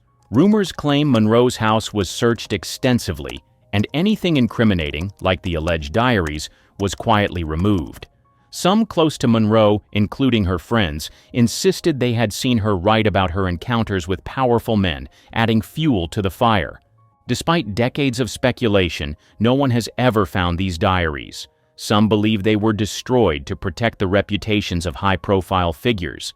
Others argue the diaries never existed, suggesting they were invented by the media to sensationalize her tragic story. The lack of evidence hasn't stopped books, documentaries, and theorists from speculating about what they might have contained. Charles Chaplin's Paternity Battle. Charles Chaplin may have revolutionized film, but his personal life was often front-page news. By the 1940s, Chaplin was already a magnet for controversy, and the 1943 paternity suit filed by Joan Barry added fuel to the fire. Barry, a 22-year-old aspiring actress, claimed Chaplin was the father of her daughter, Carol Ann. The case quickly became a media frenzy, overshadowing Chaplin's cinematic brilliance. Barry's relationship with Chaplin had ended before her pregnancy, and he firmly denied fathering her child. He pointed to Barry's erratic behavior, stalking him, breaking into his home, as evidence of her instability. Still, her claims gained momentum, and the case went to court. In a bid to prove his innocence, Chaplin agreed to a blood test. At the time, this was cutting-edge science. The results were clear. Chaplin was not the biological father, but there was a catch. Under California law, blood tests were inadmissible in paternity cases. The jury ruled against Chaplin, ordering him to pay child support. The verdict caused public outrage, with many questioning the fairness of the decision. The scandal didn't stop in the courtroom. It gave Chaplin's enemies, including FBI Director J. Edgar Hoover, exactly what they needed to intensify their attacks. Hoover, who was already suspicious of Chaplin's political leanings, used the trial to paint him as both immoral and un-American. The FBI's campaign against Chaplin wasn't subtle. It added pressure to an already tense situation, leading to his forced departure from the U.S. in 1952. He relocated to Switzerland, where he spent the rest of his life. Despite the controversy, Chaplin continued making groundbreaking films, though the paternity case cast a long shadow over his later years. Judy Garland's alleged drug coercion. Judy's talent lit up the screen, but her life behind the scenes told a darker story. Her career, especially during her teenage years, has been heavily scrutinized for the alleged exploitation she endured under MGM's iron grip. Many believe the studio orchestrated her dependency on drugs to keep her working at an unrelenting pace. Garland was just 13 when she signed with MGM. While her voice was unmatched, executives cruelly criticized her appearance, labeling her the Little Hunchback. To fit Hollywood's rigid standards, she was subjected to harsh dietary controls. Reports suggest her meals consisted of black coffee, chicken soup, and diet pills, all closely monitored by studio staff. The most shocking claims involve amphetamines, pep pills, allegedly given to Garland to keep her energized for marathon filming schedules. During The Wizard of Oz, she was said to work up to 18-hour days, running on little more than these stimulants. To help her sleep, barbiturates were reportedly prescribed, creating a dangerous cycle of dependency. By adulthood, Garland's struggles with addiction were undeniable. Her personal life and career began to show the strain. She often spoke candidly about her experience with the studio system, saying, "They had us working days and nights on end. They'd give us pills to keep us on our feet long after we were exhausted, then knock us out with sleeping pills when the work was done." Her battles didn't stop there. She faced public breakdowns, hospitalizations, and strained relationships. Despite these challenges, her raw talent and resilience kept her fighting for her place in Hollywood. Garland's tragic death in 1969, at just 47 years old, was attributed to an overdose. It was a heartbreaking end for a star who had given so much to the industry but received so little care in return. Her story remains a grim reminder of how old Hollywood often treated its stars as commodities rather than people, prioritizing profit over well-being. Judy Garland will always be remembered for her brilliance, but her struggles highlight the darker side of fame in the industry's golden era. The murder mystery of Thelma Todd. Her death in December 1935 stunned Hollywood. Known as the Ice Cream Blonde, she was beloved for her comedic timing and glamorous looks. At 29, Todd was a star on the rise, transitioning from silent films to talkies with ease. She also ran Thelma Todd's Sidewalk Cafe, a hotspot for celebrities along the Pacific Coast Highway. But her success was overshadowed by her mysterious death, which has remained unsolved. Todd's body was found slumped in her car inside the garage of her lover and business partner, Roland West. The garage, located above her cafe, became the center of intense speculation. The coroner ruled her death accidental, caused by carbon monoxide poisoning from her car's running engine. Still, the details surrounding her death didn't add up, sparking rumors that refused to die. Weeks before her death, Todd allegedly received threats from mobsters demanding money from her cafe. Organized crime figures saw her business as prime real estate for their operations. Her refusal to comply may have put her in danger. Adding fuel to the fire, Todd was seen arguing at a party the night before with her ex-husband, Pat DeSico, who had known mob connections. Then there was Roland West. West's controlling behavior and rocky relationship with Todd made him another prime suspect in the public's eyes. Some believed West locked her in the garage after an argument, not realizing the car was still running. West's shifting accounts of that night only deepened the suspicion. The coroner's report didn't help matters. It mentioned minor bruises on Todd's face and body, leading to speculation about a possible struggle. Yet there were no clear signs of foul play, leaving investigators without solid evidence. Despite the public outcry, the case was closed as an accidental death. Thelma Todd's story is still a favorite among true crime buffs. Was it a tragic accident? A mob hit? A lover's quarrel gone horribly wrong?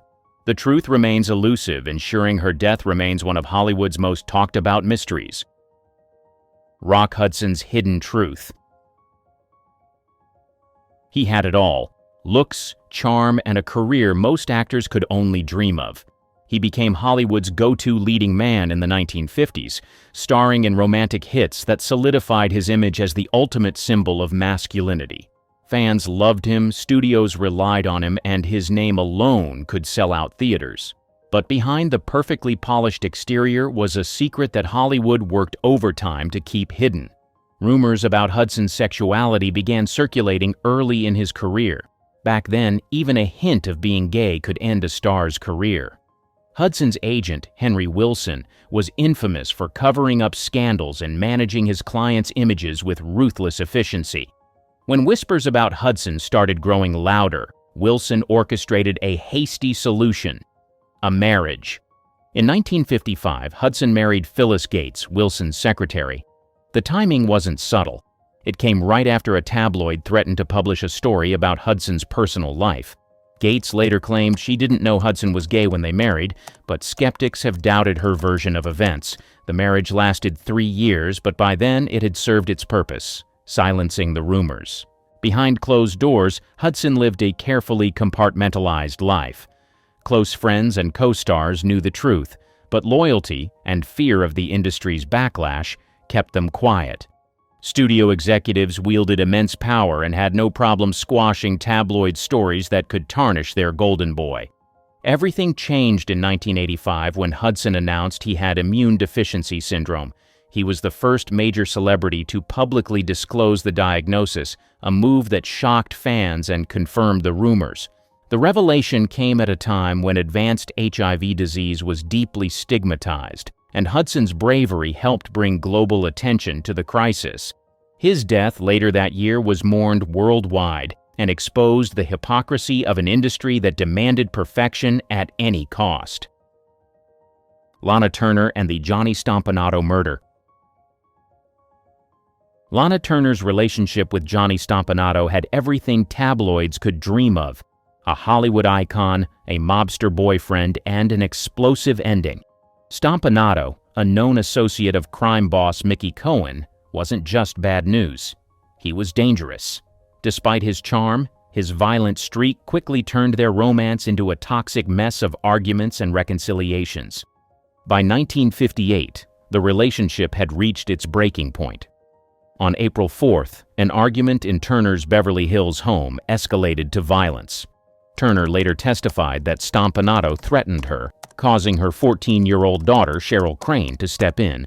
Grabbing a kitchen knife, Cheryl stabbed him in the abdomen. He died almost instantly. The fallout was chaotic. The media swarmed Turner's home, turning the incident into a nationwide scandal. Headlines screamed speculation about what really happened that night. At the coroner's inquest, Cheryl claimed she acted in self-defense to protect her mother. Turner backed her up, tearfully recounting the abuse she'd endured. The jury ruled it justifiable homicide, but whispers of a different story refused to die. Some questioned whether Cheryl, a teenager with no history of violence, could deliver such a precise fatal wound. Others believed Turner herself had wielded the knife and that Cheryl took the blame to save her mother's career. Stompanato's mob connections added another layer of intrigue.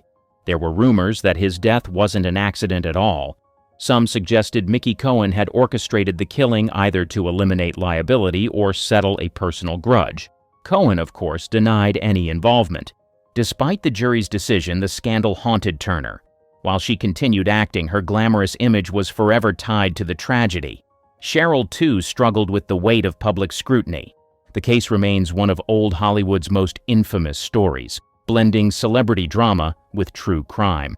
Whether it was a desperate act of protection or a cover-up, the Stompanato murder still fuels endless speculation.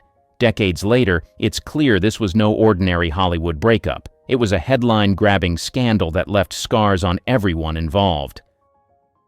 The Black Dahlia and Hollywood.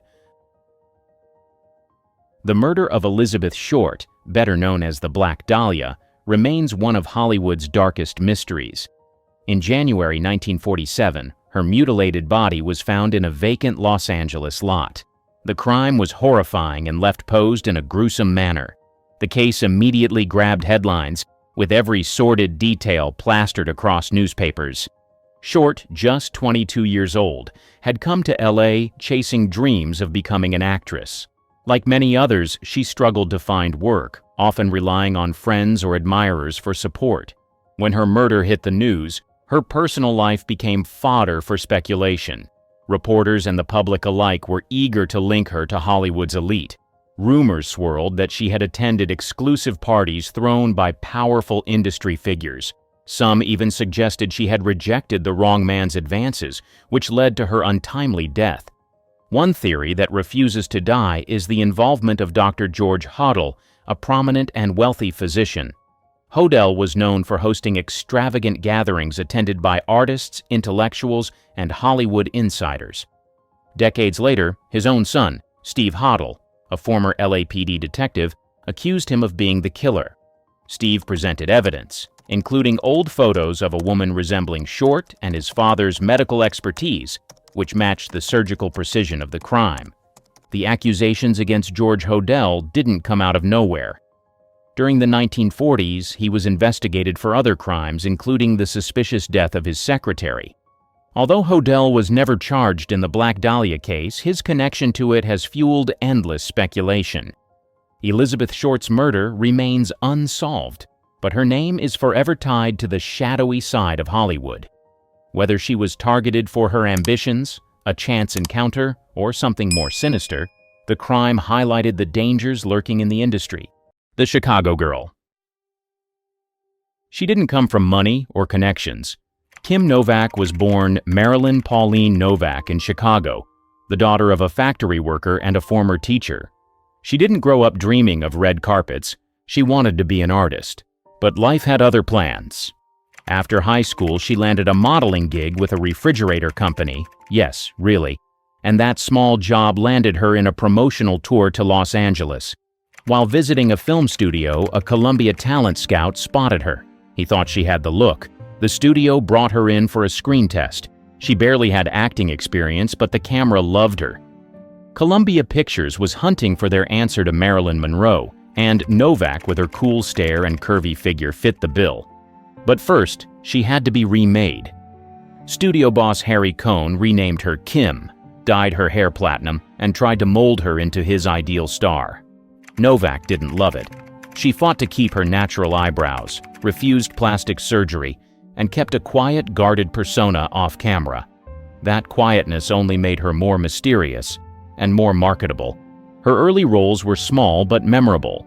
In Pushover and Fuft, she showed something that other young actresses didn't: restraint. She didn't oversell. She didn't try to outshine. And because of that, audiences leaned in closer. Then came Picnic in 1955. This was the big one. Novak played a small-town girl with big dreams, and she nailed it. The dance scene by the river with William Holden made her a household name overnight. She wasn't loud or flashy, but she held the screen. By the end of the decade, Kim Novak wasn't just Columbia's top star. She was one of the highest-paid women in Hollywood. She hadn't followed the rules. She'd written her own. Not bad for a girl who used to pose next to kitchen appliances. The makeover that sparked controversy. Hollywood didn't just cast Kim Novak, they tried to sculpt her. The minute she signed with Columbia, the transformation began. Harry Cohn, the studio chief, had one mission: turn Novak into Columbia's answer to Marilyn Monroe. He ordered her hair bleached platinum, gave her speech training to erase her Chicago accent, changed her name from Marilyn to Kim to avoid comparisons with Monroe. But Cohn didn't stop there. He wanted her to get a nose job. Novak flat out refused. She said no to lip enhancements, no to altering her eyebrows. Even as a newcomer, she pushed back, hard.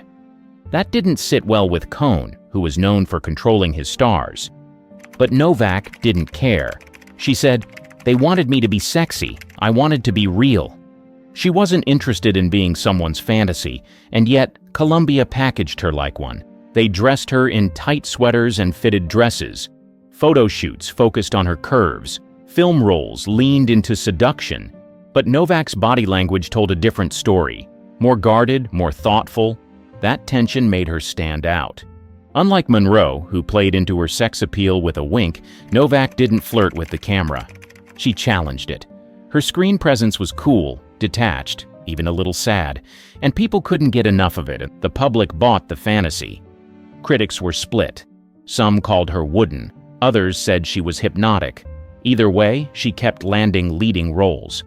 Behind the scenes, she hated the Hollywood machine. She said she felt like a puppet at times, but acting paid the bills and gave her power she didn't grow up with.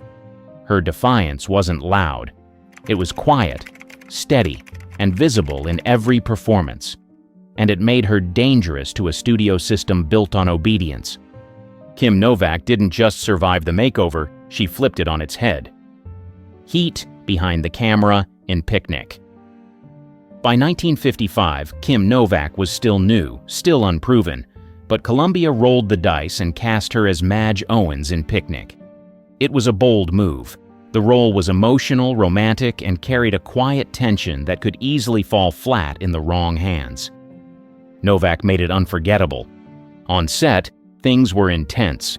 Her co-star, William Holden, was a seasoned actor and a heavy drinker. Their chemistry was real, but complicated. Holden reportedly didn't want to do the now iconic dance scene by the river. He thought it was embarrassing. Novak disagreed. She knew that scene would define the movie. It did. Shot in slow, sultry motion with the song Moonglow playing, that scene showed a kind of physical intimacy that was rare in films at the time. No kissing, no dialogue, just energy. It said everything without saying a word. Off-screen, Holden and Novak had tension too. She was shy, guarded, he was flirty, older, and married. They didn't date, but rumors followed them for years. The press called it simmering. Columbia called it magic. When the film was released, audiences were hooked. Picnic earned 6 Oscar nominations and cemented Novak as a true leading lady. She didn't play Madge like a sex symbol. She played her like a girl stuck between what she wanted and what she was told to want. Critics called her performance restrained, but powerful. That restraint would become her trademark. Back at the studio, Harry Cohn realized he had something rare, a star who didn't act like one. Novak didn't go to parties. She didn't do interviews unless forced. But the more she hid, the more fans wanted to know her. Picnic wasn't just her breakout, it was her declaration. She wasn't just a pretty face. She could carry a film, and she didn't need to raise her voice to be heard. Forbidden romance. What happened next didn't just raise eyebrows, it set Hollywood on fire. In the late 1950s, Kim Novak quietly began dating singer and entertainer Sammy Davis Jr. It was a dangerous move. She was a major movie star under contract. He was black, Jewish, and one of the most famous performers in the country. Interracial relationships were taboo, especially in the public eye. But Novak didn't care. She saw Davis as talented, magnetic, and kind. They were spotted at private parties and small clubs around Los Angeles. Studio executives found out fast. Harry Cohn went ballistic. He didn't just threaten her career, he reportedly called in people with mob ties to make it stop. According to accounts from people close to Davis, he was given a terrifying choice: end the relationship or risk physical harm. The pressure worked. Davis backed off, heartbroken. Novak was devastated but stayed silent. She couldn't fight the system. Not yet. The relationship was never officially confirmed by Novak at the time. But years later, she admitted it happened. She said the way it ended left a mark on her, one she never fully got over. Why was it such a big deal?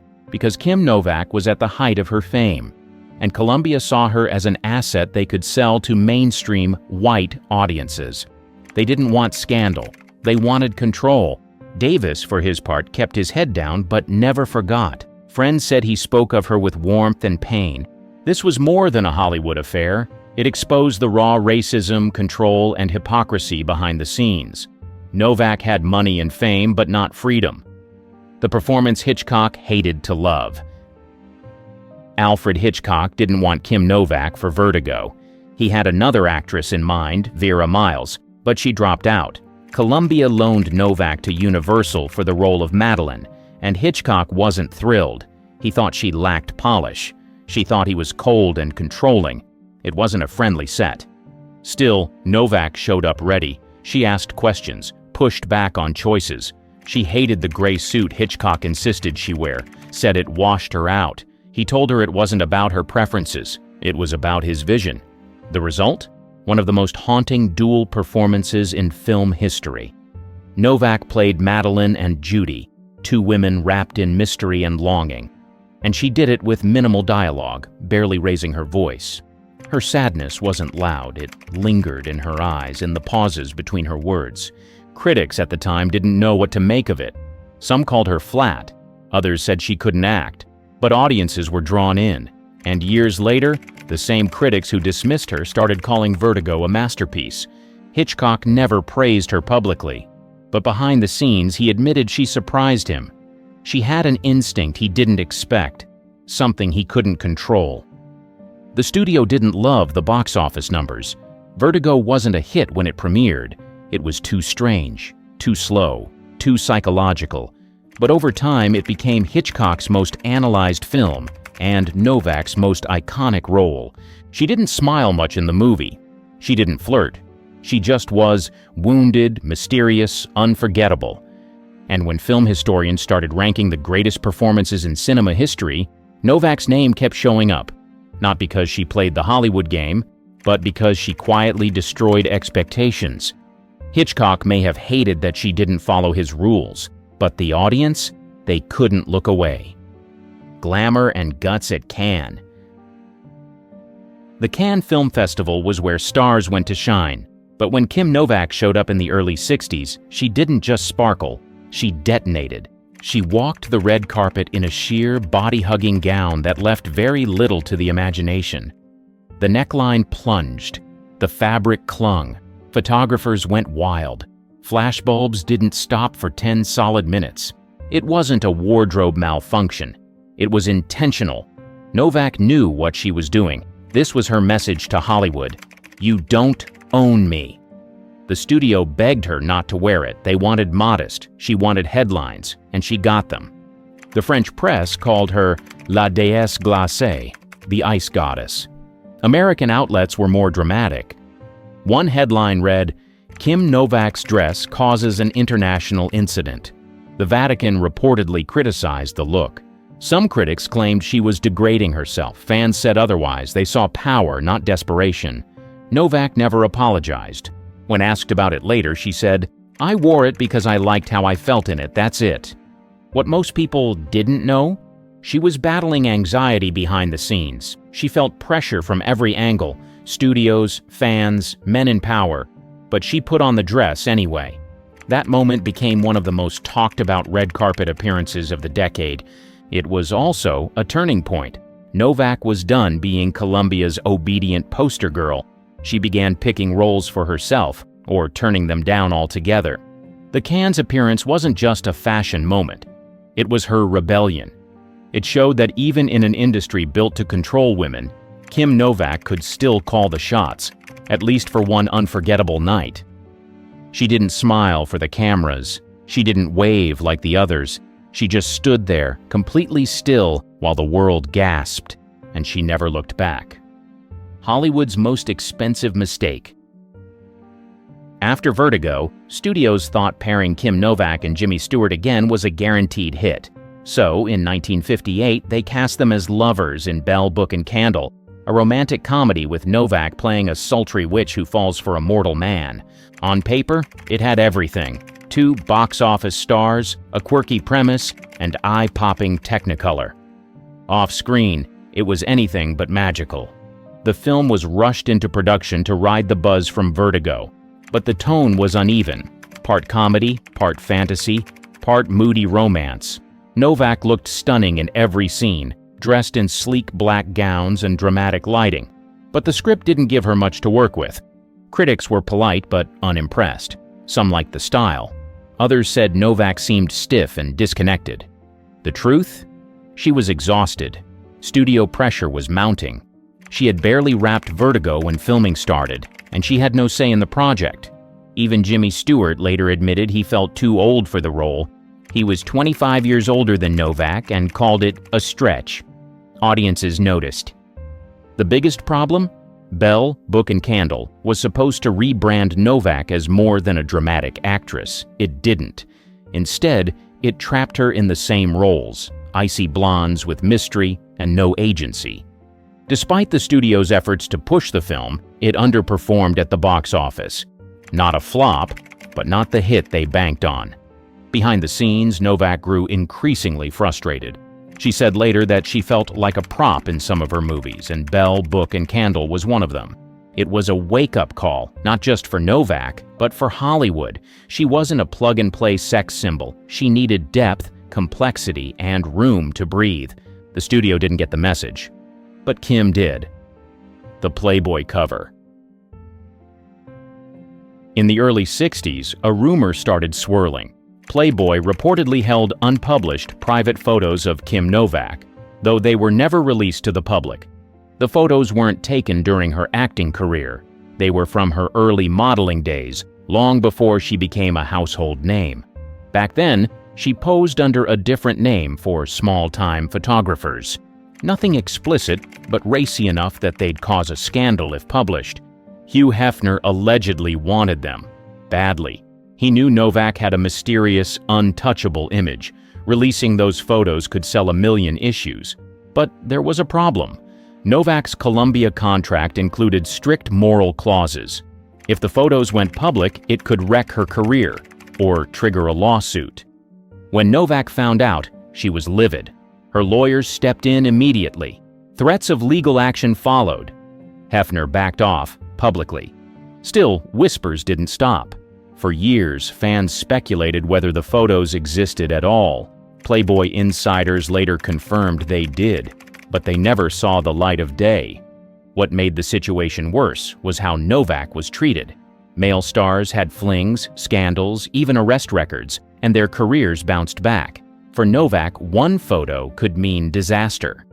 She never posed for revealing photos during her Hollywood career, never needed to. But that didn't stop the media from trying to undress her in print. Tabloids ran leaked images of her in bathing suits, trying to pass them off as something more. Novak stayed silent for years. But later in life, she admitted that the Playboy situation shook her, not because she was ashamed, but because she hated the double standard. The incident didn't destroy her career, but it added one more reason she began pulling back from Hollywood. She didn't want to be a product. She didn't want her body to be debated in courtrooms or magazine offices. Kim Novak wasn't just fighting for privacy, she was fighting for control in a town that never handed it out freely. And for once, she won. The Retreat and the Rumors. By the early 1970s, Kim Novak had enough. She was tired of the scripts, the headlines, and the pressure to stay young, glamorous, and silent. So she walked away. No big farewell, no magazine spreads, no dramatic exit. She just left. First, she moved to Big Sur, then later to rural Oregon with her husband, equine veterinarian Robert Malloy. Novak wanted out of the spotlight, and more than that, she wanted a normal life. Hollywood didn't know what to make of her retreat. The tabloids, desperate for a story, filled in the blanks with wild speculation. Rumors flew. She'd had a breakdown, vanished for surgery, entered secret rehab, or worse. Some said she'd ruined her face. Others claimed she was blacklisted. But Novak wasn't hiding. She was healing. For the first time since her teens, she could breathe. She painted, rode horses, spent time on her own land, away from flashing cameras. Fame had always felt suffocating, and now she was finally free of it. Still, the press wouldn't let go. Anytime she stepped back into public view, even for a charity event or quiet interview, the headlines zeroed in on her appearance. Not her talent, not her legacy, her face, her age. She once said, "They always wanted the image. I wanted to be a person." And that's what she chose, peace over applause. Unlike most stars of her era, Novak didn't stage a comeback. She wasn't interested in proving anything. She took occasional roles on her terms, like a 1991 TV movie with Ben Kingsley. But the Hollywood machine? She'd left it behind. Her withdrawal wasn't a collapse. It was control. She took back her narrative in the quietest, most powerful way possible, by walking away and never needing to return. And in doing so, she forced people to confront a hard truth. Sometimes, the most radical thing a woman in Hollywood can do is disappear on purpose. The Oscars return. In 2014, Kim Novak walked back into the lion's den. She hadn't appeared on a major Hollywood stage in years, so when she stepped out at the Academy Awards to present an animation award alongside Matthew McConaughey, the crowd was surprised and then stunned. Novak was 81st elegant in a soft, peach-colored gown. Her voice was gentle, her movements graceful, but that wasn't what trended. Within minutes, social media erupted with commentary, not about her films or the fact that one of Hitchcock's most iconic leading women was on stage again, but about her face. Plastic surgery rumors exploded. Some viewers mocked her speech while others criticized her appearance in cruel public tweets. But Novak didn't flinch. She delivered her lines and exited with poise. What the public didn't know was that Novak had battled cancer years earlier. She'd had treatments that affected her appearance, including facial nerve damage. Like many aging women in the public eye, she'd also experimented with cosmetic procedures, something she later admitted with regret.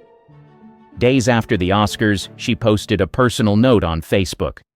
"I wanted to look nice for the Oscars. I wasn't prepared for the cruelty." She didn't deny using fillers. She didn't play victim. She spoke honestly about fear, vulnerability, and the brutal expectations placed on women, especially aging women in Hollywood. And something shifted. The mockery turned into a conversation. Celebrities like Rose McGowan and fans around the world came to her defense. People began questioning why women over 60 are treated like punchlines for simply existing. Novak never asked for sympathy, but by showing up, flawed, older, real, she started something bigger. The girl who once refused to change her nose, who walked away from stardom on her own terms, returned for one moment and faced an industry that still hadn't changed. But this time, she didn't need the spotlight. She was the spotlight. And for once, the room finally understood what it meant when Kim Novak didn't blink.